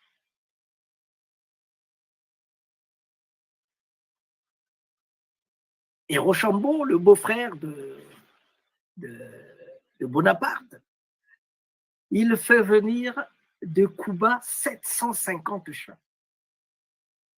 Il réunit les Blancs, il leur dit, mais les Noirs aussi, il leur dit, ben moi, je vous donne 750 chats, 150 chiens par ici, tant par là-bas, tant d'autres de l'autre côté.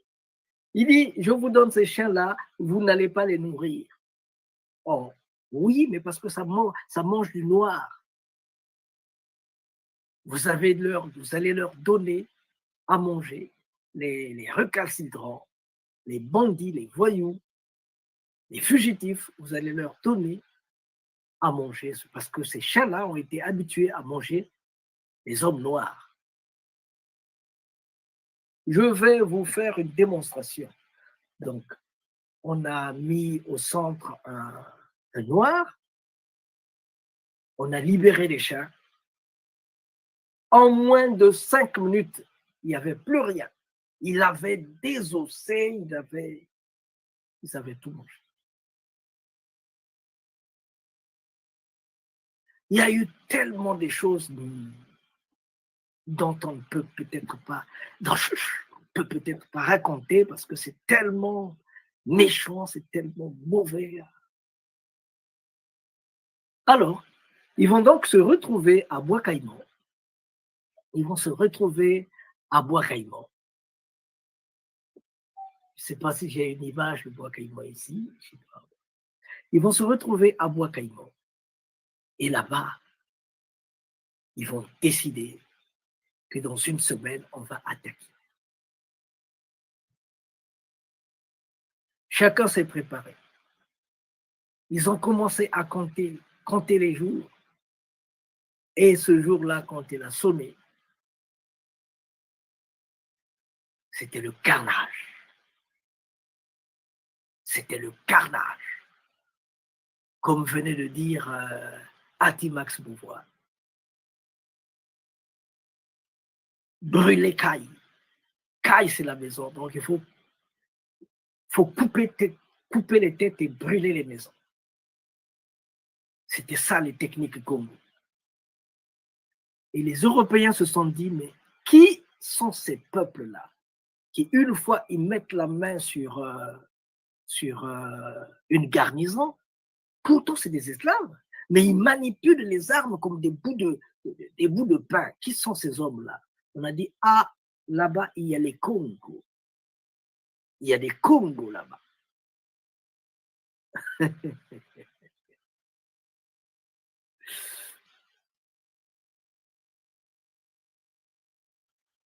Et le combat, c'est cet homme-là qui l'a mené.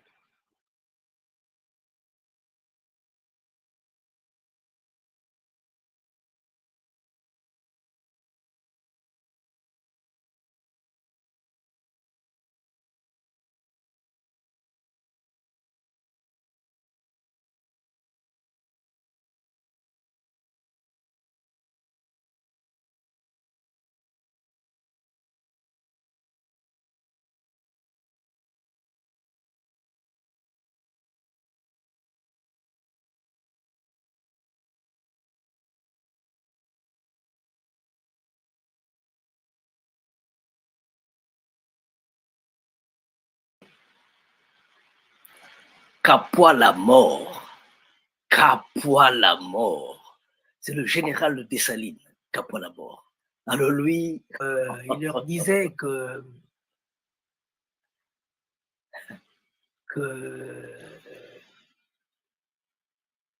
tout va bien se terminer. la France, disons, Haïti va devenir un département de la France comme la Guadeloupe et le reste. Malheureusement, en le disant, Dessalines et les autres se sont dit, mais ils se moquent des gens ou quoi? Bon, il va voir, ils ont brûlé Port-au-Prince. Ils ont brûlé la ville. Il y avait près de 80 bateaux qui étaient disposés, prêts à découdre avec Haïti. Ils ont brûlé les plantations. Ils ont brûlé les maisons à Port-au-Prince et tout ça. Alors ils se sont dit, mais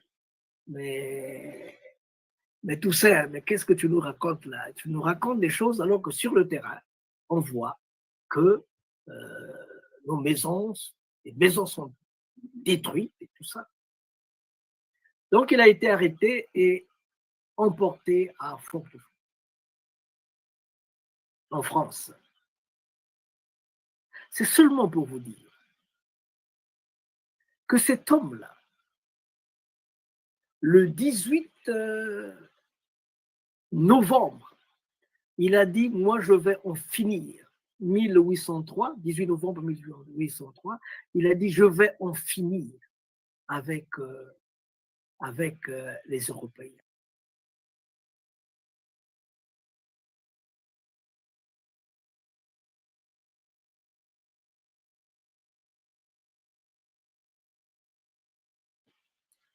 Capois-la-Mort, le général de Dessalines, Capois-la-Mort,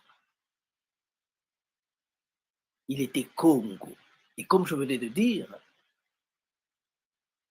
dans cette guerre, les communautés les plus importantes, Haïti, 80%, plus ou moins, 80% de la population était originaire des terres Congo. Donc, Capois-la-Mort, il a pris ces gens, il dit, moi, je vais en finir avec, je vais finir avec ces hommes-là, les colons. Il y avait près de 80 bateaux.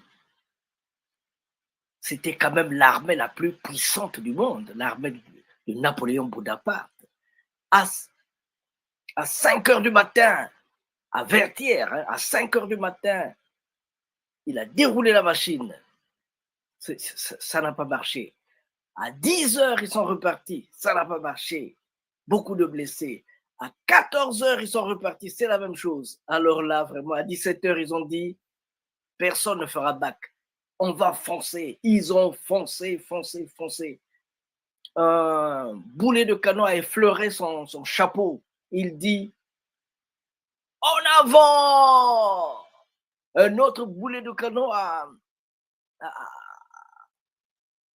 pris son cheval. Il dit, le cheval donc est tombé, il dit, on continue. C'est lui, Capois-la-Mort, qui a mis le beau-frère de Napoléon Bonaparte la tête dans la poussière, Rochambeau.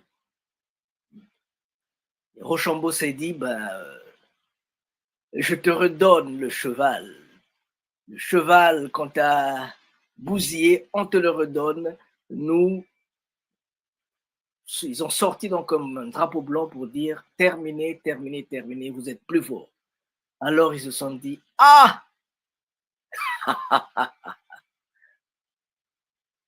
comment baisser les chines devant des esclaves? Comment? Ils n'ont rien compris. Ils n'ont pas su que ces hommes-là venaient de Congo-Liantotela. Ces hommes-là faisaient partie de l'armée la plus puissante d'Afrique. Et oui, ce sont des faits historiques.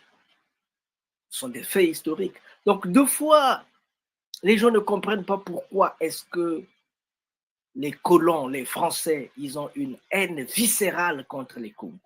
Tout le monde peut faire ce que bon lui semble.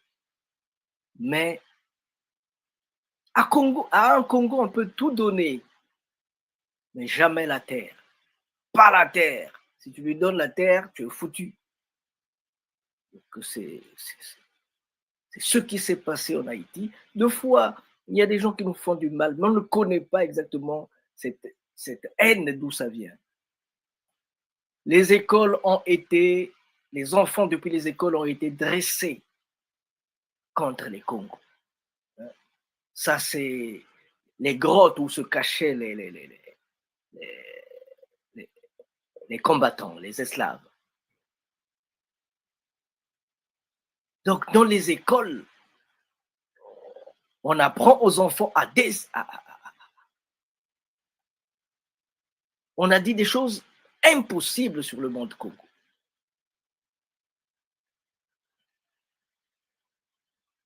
Si bien que même les Congos, les gens ne veulent plus se reconnaître Congo alors qu'ils sont Congo. Là, je suis avec Zaza. Zaza, c'est le gardien de temple là-bas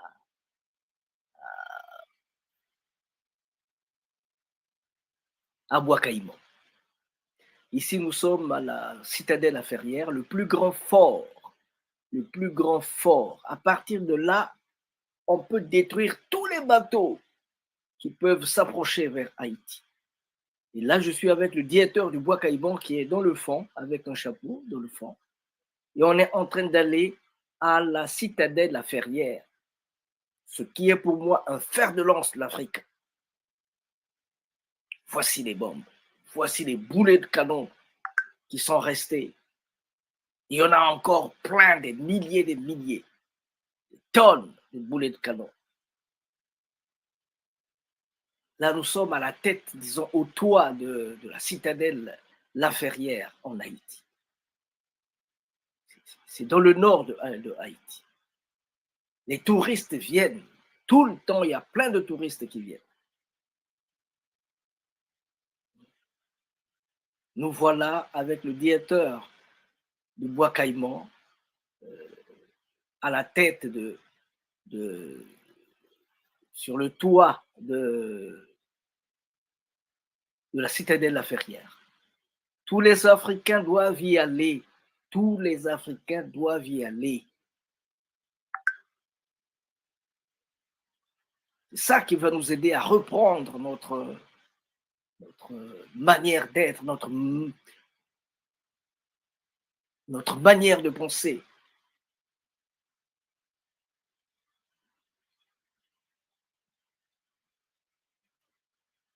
Chaque Africain doit y aller pour essayer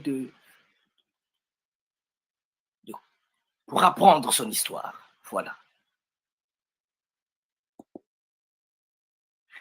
Comme ça se passe partout. Ils se sont réunis et ils ont dit, qui est ce peuple-là qui veut nous bloquer, qui veut nous empêcher de continuer avec l'esclavage? On a dit, ce sont des Congos. Alors,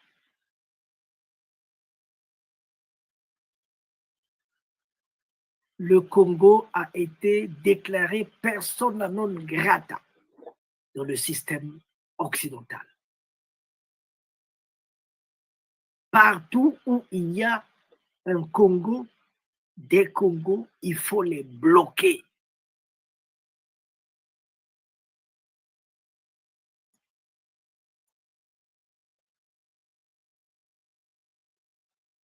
Tous les 20 ans, pour ne pas dire tous les 40 ans, sont organisées des guerres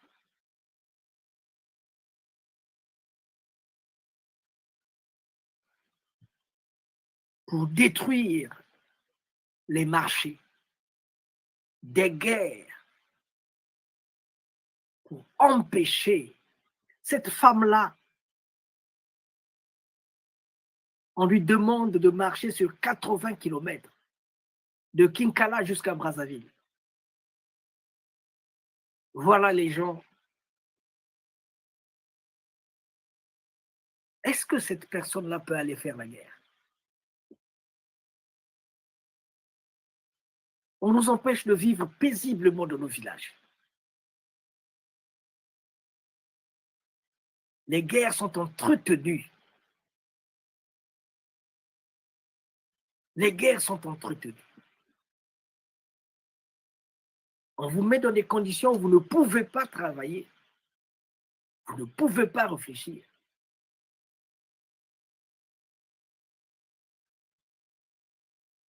Et voilà comment ils sont armés contre les gens désarmés. Je dis bien désarmés. Les hélicos de combat volent à tout moment pour aller bombarder des gens sans armes, s'il vous plaît.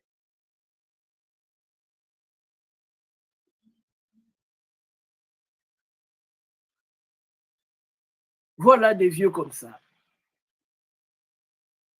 On dit que c'est eux qui sont qui managent la guérilla, alors que les guerrieros, ce sont leurs amis. Voilà un peu comment on nous met en contre-faux pour essayer de bloquer l'évolution, essayer de bloquer le développement.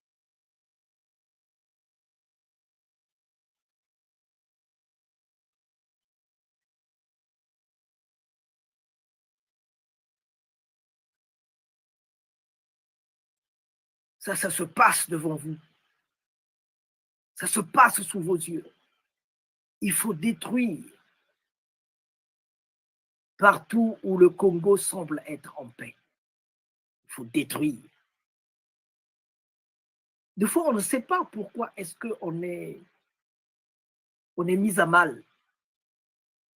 Mais parce que quelque part en Haïti, nous avons empêché, nous allons pousser, aider les gens à se libérer.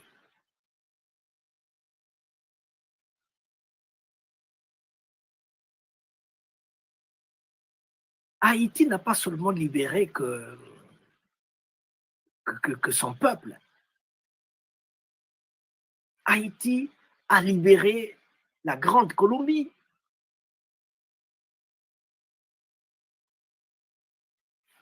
La Grande Colombie, c'est le Venezuela, la Colombie, l'Équateur et tous les pays environnants. Tout ça, ça a été libéré par Haïti.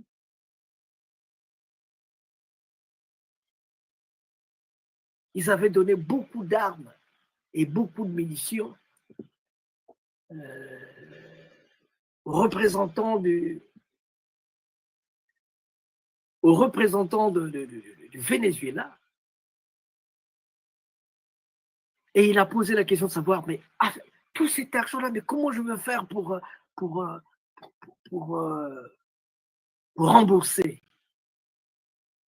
Pétion lui a dit, non, tu n'as pas demandé de rembourser. Quand tu vas aller, tous les peuples que tu verras, tous les peuples en esclavage que tu verras, tous les hommes en esclavage que tu verras, il faut les libérer. C'est tout ce qu'on lui avait dit. Et Bolivar, excusez-moi, je retrouve le nom, et Bolivar a pris tout ça avec des militaires haïtiens. Ils sont partis pour libérer le monde. Ils ont libéré aussi les États-Unis à Savannah, George Savannah. Ils ont empêché le Sud, hein, les esclavagistes du Sud, d'aller attaquer ceux du Nord, ou de se joindre avec ceux qui venaient de l'autre côté de l'Angleterre et ailleurs. Ils ont libéré, ils ont aidé comment on appelle ça? La Grèce, ils ont aidé la Grèce à se libérer. Ils ont donné des tonnes et des tonnes de café à la Grèce pour se faire de l'argent et mener leur lutte de libération.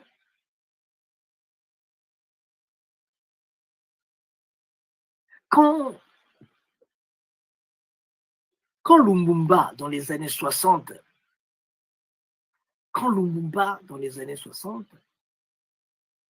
exige son indépendance, naturellement avec les dévanciers l'ABACO, la Société des Congo.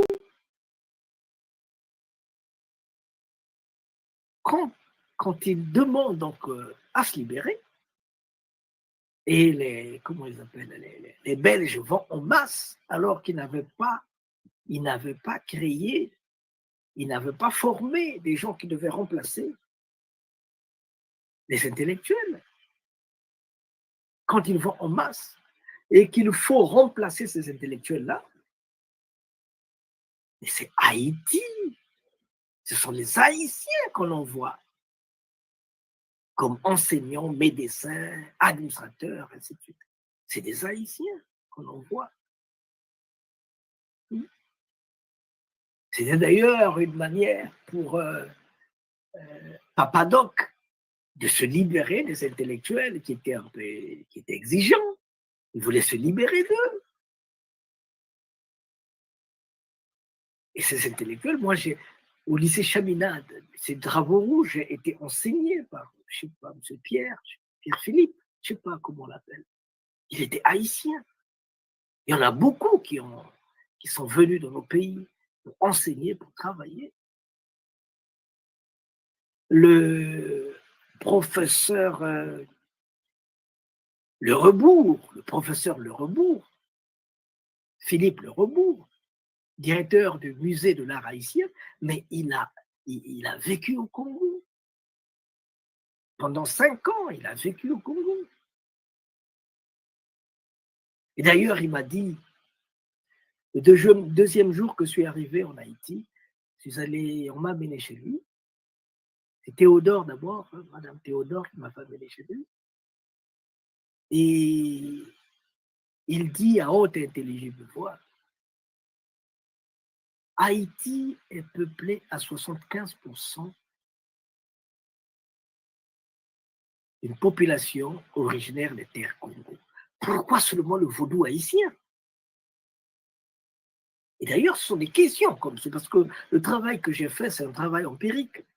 Donc, je vais sur des exclamations comme celle-là, et petit à petit, quand je vais, si je n'ai pas trouvé la réponse, ben je ne m'arrête pas là. Quand je n'ai pas trouvé la réponse, je ne m'arrête pas là. Je vais plus loin. Je vais, par exemple, je suis allé maintes fois au Bénin, à Ouida. Ici, nous sommes au temple des Pitons,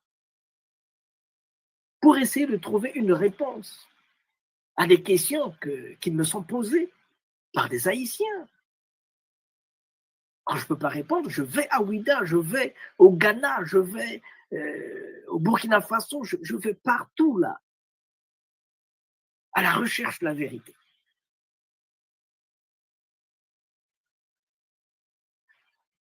Ah, j'ai oublié de parler de Cuba. Je vais à Cuba, ça c'est Tata de Moussoundi. Lui parle Soundi. Ça c'est Danny Glover. Danny Glover. C'était au festival, non, à la rencontre internationale des cinéastes d'Afrique et des Caraïbes en 2011.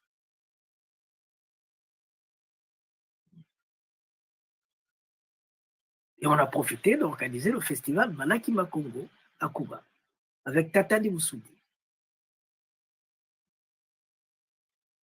Donc c'est pour dire que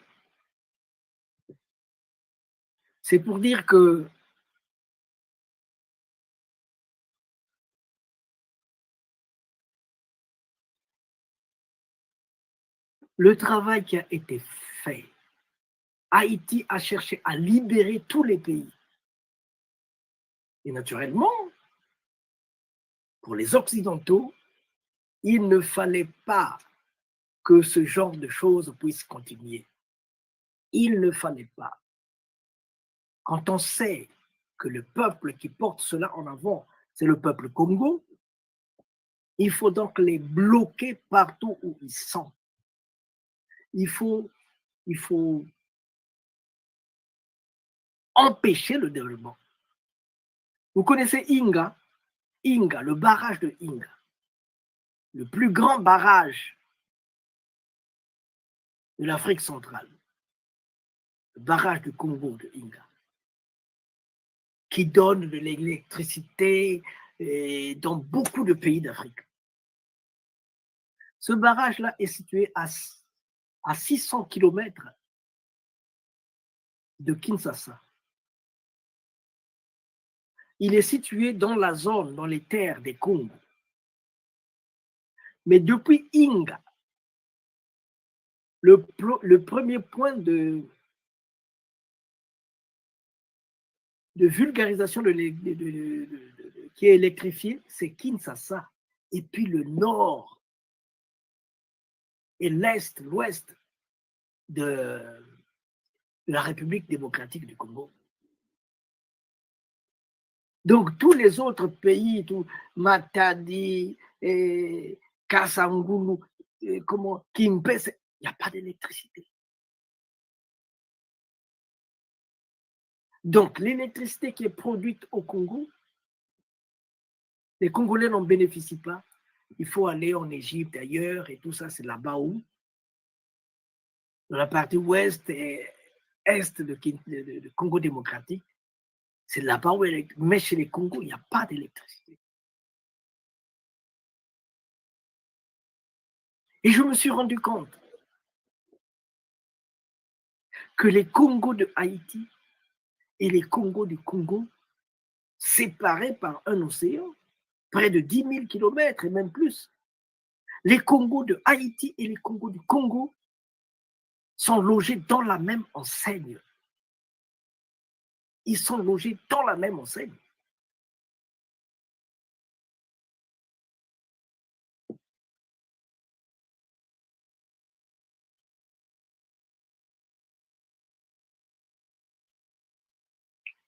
Donc la liberté dont nous avons besoin,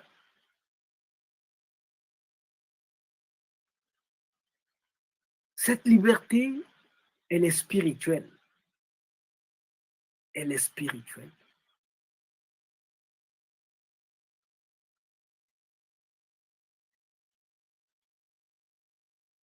Ils se sont arrangés pour promouvoir le vaudou et bloquer le pétrolemba, parce que le pétrolemba, c'est une spiritualité de combat. Alors que 80% d'Haïtiens viennent du pétrolemba, mais là, ils sont bloqués. On fait la promotion du vaudou haïtien. Et vous allez vous rendre compte que le vaudou haïtien vous met en relation directement avec le Bénin. Et qui gère le Bénin? C'est la France. Et qui gère la France? C'est le pape, pour ne pas dire la franc-maçonnerie, ainsi de suite. Donc tout cela, c'est lié. Tout cela, c'est le système est bouché des origines. C'est comme ça. C'est comme ça.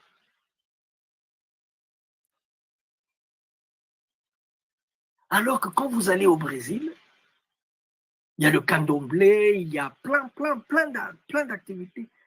En Haïti, tout est bloqué.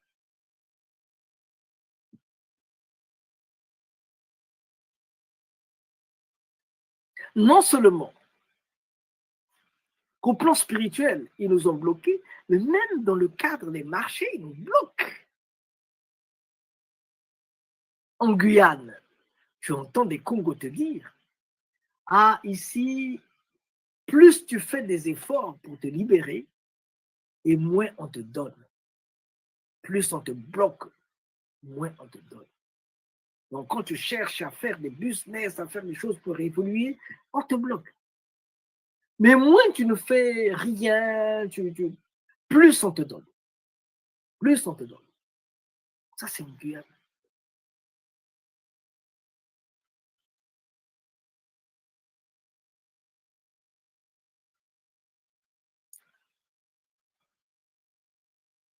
En Équateur, c'est pas différent aussi. Et on nous a mis des systèmes, des gens qui obéissent à leur logique. Des gens qui obéissent à leur logique. Notre combat avec l'Occident ne se termine pas avec l'Occident. Parce que quand l'Occident est venu, l'Occident n'est pas venu tout seul. L'Occident est venu avec des Ouest-Africains. Malamine, pas seulement Malamine, mais tout un tissu. Des gens qui contrôlent notre économie. Quand tu vas demander un visa, si tu es Congolais, tu as des difficultés quand on te donne un visa. Mais un Sénégalais, un machin, il a des facilités d'avoir le visa au Congo pour aller en France.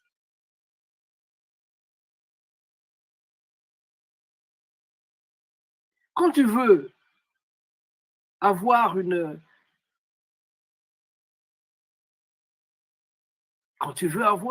un financement, un crédit, quand tu es Congolais, c'est difficile.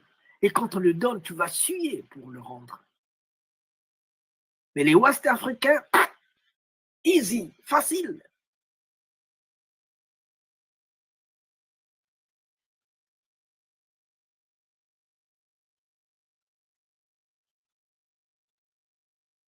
Et ceux qui veulent se chaper par l'éducation qu'on nous a donnée, c'est une éducation que nous devions répudier. Nous devions arrêter ce genre d'éducation. Parce que c'est une éducation qui nous amène à l'esclavage. C'est une éducation qui nous bloque spirituellement, mentalement, pour qu'on soit décolonisés, qu'on ne soit pas libéré intellectuellement.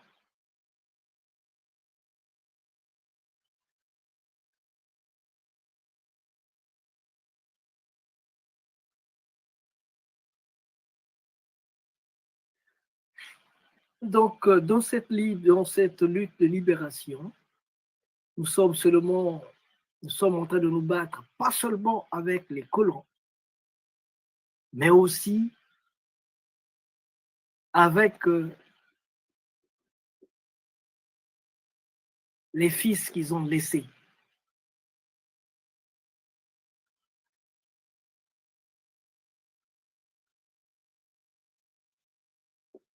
Très souvent,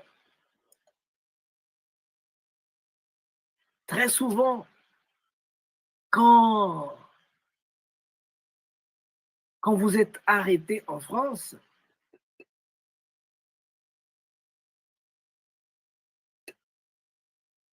vous vous rendez compte qu'il est mieux d'être jugé ou bien géré par un Français que par un Antillais.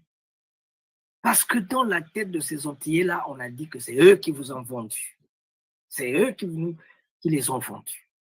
Donc, quand ils veulent se venger, et pas se venger contre les colons qui sont en train de dire des bêtises, des mensonges. Ils veulent se venger contre la peau noire, parce qu'ils ont une peau beaucoup plus claire. Donc, la liberté est dans beaucoup de sens. Les intellectuels doivent faire beaucoup attention, parce que les écoles qu'ils ont fréquentées ne leur disent pas la vérité. Nous, au Malakima Congo, nous disons souvent, il faut que chacun de nous prenne son bâton de pèlerin. Il faut que chacun prenne son bâton de pèlerin et qu'il aille à la recherche de la vérité. Qu'il aille à la recherche de la vérité, parce que ce qu'on nous a dit dans les écoles, c'est faux. Il y a plein de faussetés.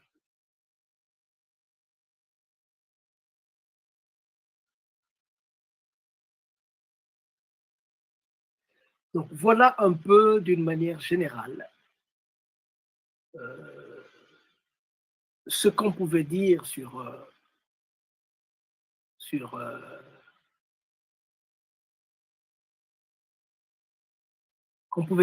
ce sujet, à ce sujet, la place des Congos dans la lutte de libération de Haïti et les retombées, les conséquences au Congo. Les conséquences au Congo, c'est une guerre permanente. Le Congo c'est une guerre permanente. Les gens qu'on a mis à la tête du Congo pendant une cinquantaine d'années, 40 ans, c'est des gens qui n'ont pas d'origine, qui n'ont pas les origines congolaises. C'est des gens qui sont là pour brimer, pour marcher sur tout ce qui est Congo.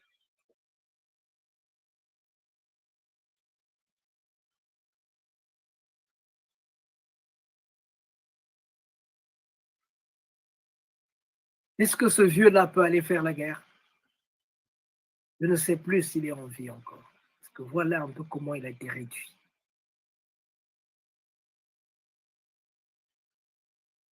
Est-ce que cette maman-là peut aller faire la guerre? Voilà comment elle est réduite.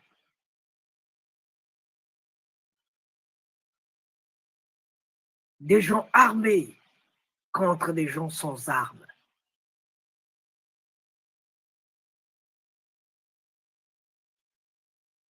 Dans nos villages, on ne peut plus vivre paisiblement. Il faut aller d'un coin, d'un refuge à un autre. Il faut se déplacer, se déplacer, se déplacer parce qu'ils viennent bombarder avec des hélicos. Ils viennent bombarder, s'il vous plaît. Ils viennent bombarder. Ils brûlent nos moyens de transport et tout ce qu'il contient. Même le train. Même le train.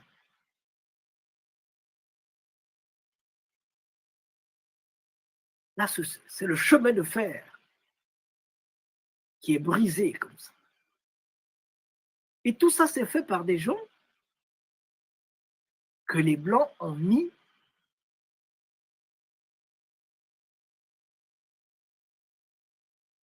pour relayer leur logique de colonisation.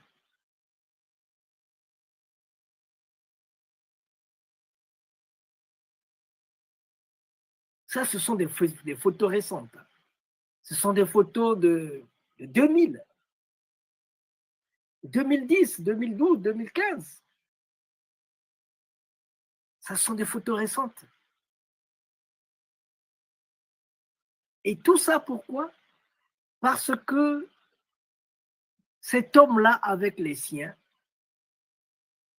Kapwa la mort, le Congo, Kapwa la mort, le général Congo Kapwa la mort, avec les autres amis, les Congos, ont cherché à libérer Haïti. Ils ont cherché à libérer Haïti. Et depuis, ils ont été déclarés persona non grata dans toutes les logiques de développement.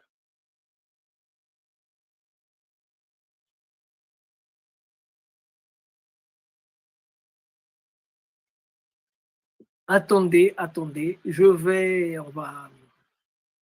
on va bientôt terminer, mais je vais vous faire écouter une fois de plus ce que Atimax Beauvois avait dit. Je vais vous faire écouter une fois de plus ce que Atimax Beauvois avait dit. Attendez un instant, s'il vous plaît, attendez.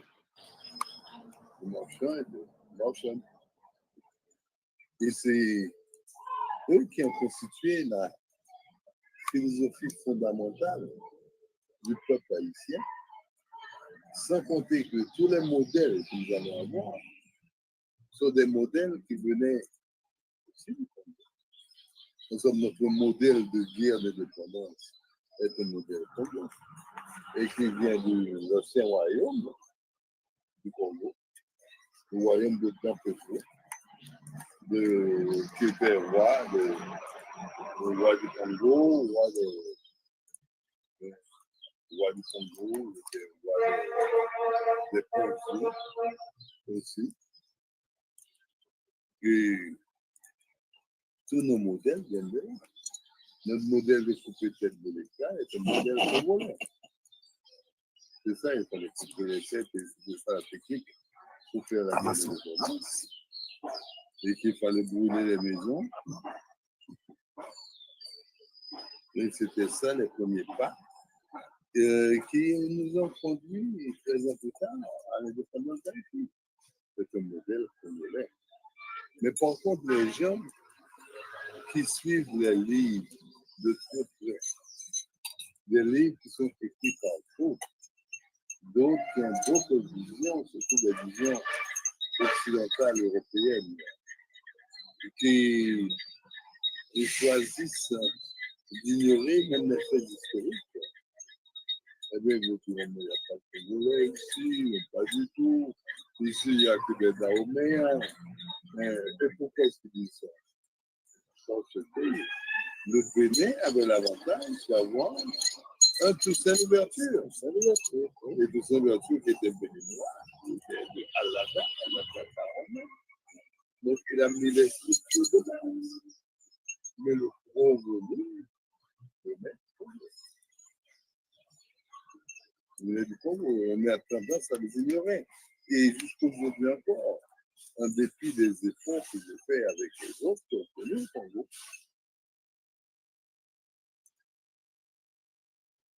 Donc voilà un peu ce que nous pouvons retenir, qui nous vient droit de Hatim Max Beauvoir.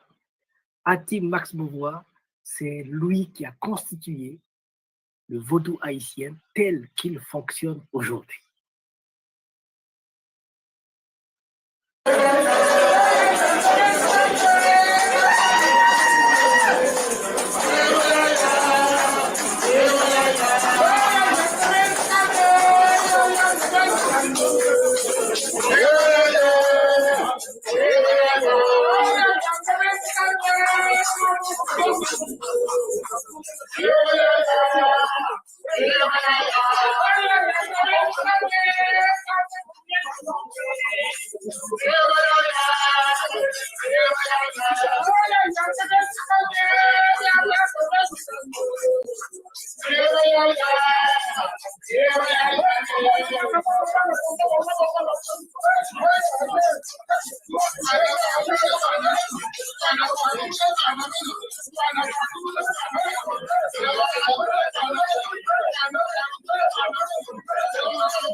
Donc voilà, de manière générale, ce que j'avais à échanger avec vous à propos de la présence, la place des Congos dans la guerre de libération de Haïti et ses conséquences en terre Congo.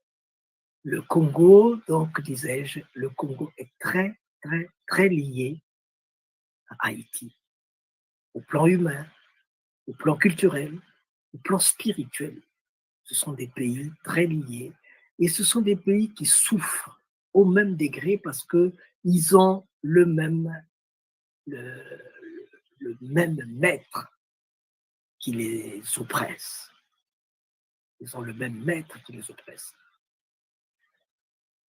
La connaissance de Haïti sans la connaissance du Congo, c'est comme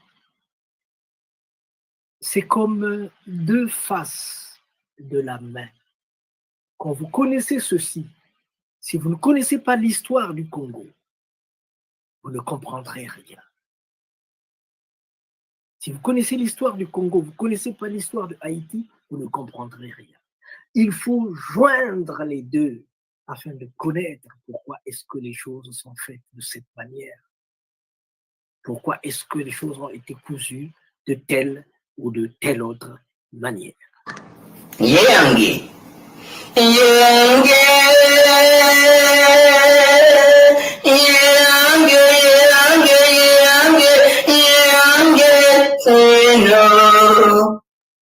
Bena Congo, Benantuto Londo Moyo Yangekina Nema Congo Nzila Sembo Mbwetete Mupepento Antemo Tia Loa Maza Entoto Monoyi Benazola Bena Congo Yulu Babu and Silandangu Kulu and Saku Zulu and Panzu Benampangu Bakulu Matatu Yange Keno Yange Keno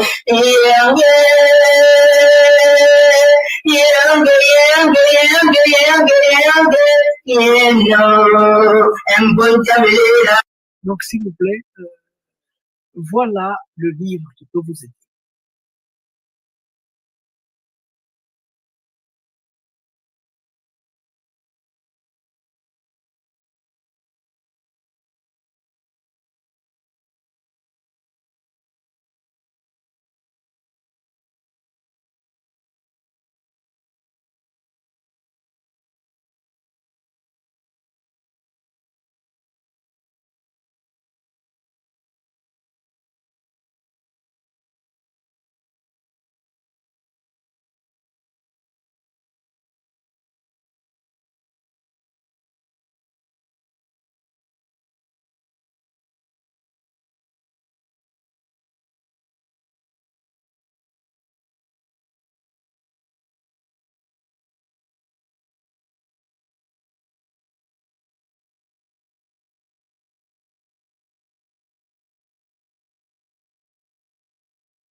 Donc voilà, nous avons donc terminé. C'était pour aider le monde de manière générale, les intellectuels surtout, afin qu'ils puissent réfléchir sur l'enseignement qu'ils ont reçu et essayer de l'améliorer pour qu'ils puissent, pour qu'il n'y ait pas de faute dans ce qu'ils font, pour qu'ils soient à la hauteur de ce que l'Afrique attend d'eux. Voilà. C'était donc le prince Nsundi Masengo Mabokolo, dans le cadre des activités de Malaki Afro-Tivou. Nous avons donc voulu échanger, nous avons donc voulu vous parler d'une réalité que nous avons rencontrée en Haïti. Cette réalité, c'est la place des Congos dans la guerre de libération de Haïti et ses conséquences au Congo. Je dis au Congo parce que la réalité est la même au Gabon, au Congo-Brazza, au Congo-Kinshasa, au Congo et ailleurs. La réalité est la même. Le peuple Congo est en train de souffrir au même degré que le peuple haïtien. J'ai dit, j'ai terminé. En tout cas, c'était un honneur et un plaisir d'avoir été avec vous pour avoir partagé cette réalité.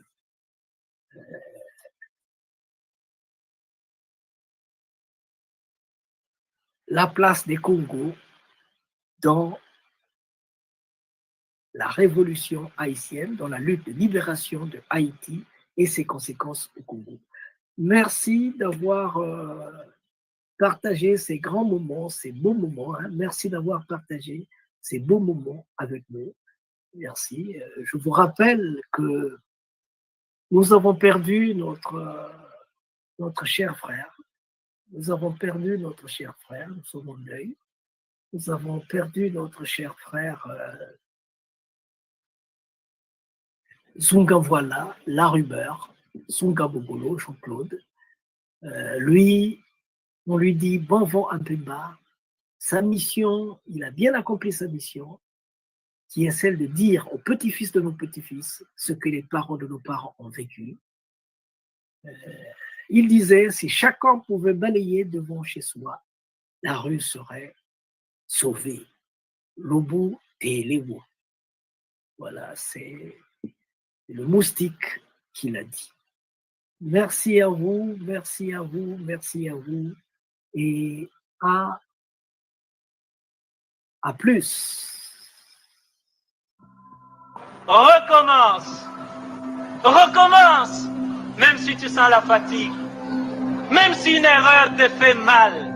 Même si une trahison te blesse. Même si une illusion s'éteint. Recommence. Recommence. Même si la douleur te brûle les yeux. Même si on ignore tes efforts. Même si les larmes de l'échec coulent dans tes yeux. Même si tu te sens incompris. Recommence. Recommence. Même si l'injustice semble toujours avoir le dessus. Même si tu sens la peur au plus profond de toi. Même si les autres abandonnent. Même s'il faut en payer les prix. Recommence.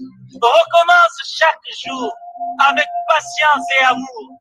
Recommence au jour des soleils comme au jour des tempêtes. Recommence avec amour et sans jamais te décourager. Recommence pour Dieu, avec Dieu, comme Dieu. Recommence pour ton peuple, avec ton peuple.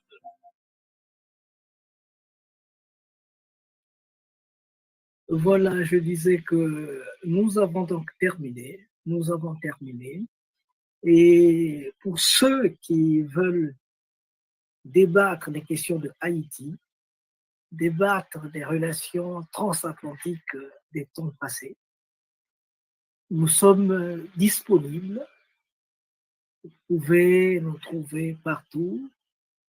Nous sommes disponibles afin d'échanger, afin de faire jaillir la lumière. Merci beaucoup. Merci à vous et à très bientôt.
Congo remercie vivement les Malaki Makongo qui a voulu songer et penser à adresser une invitation à Bundu de Congo de participer à ce forum d'une grande importance historique.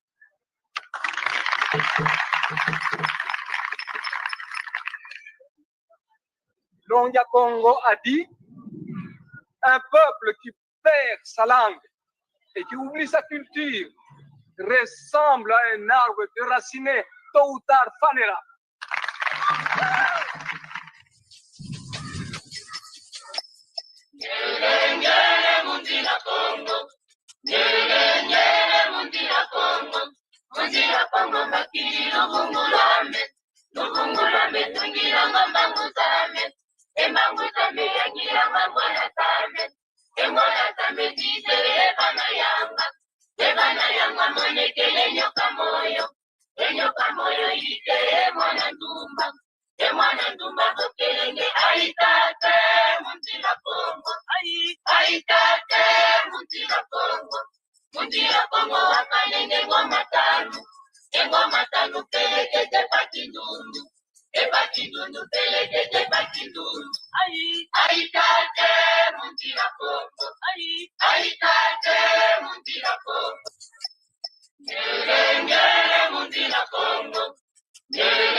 Enyoka moyo ite mwana ndumba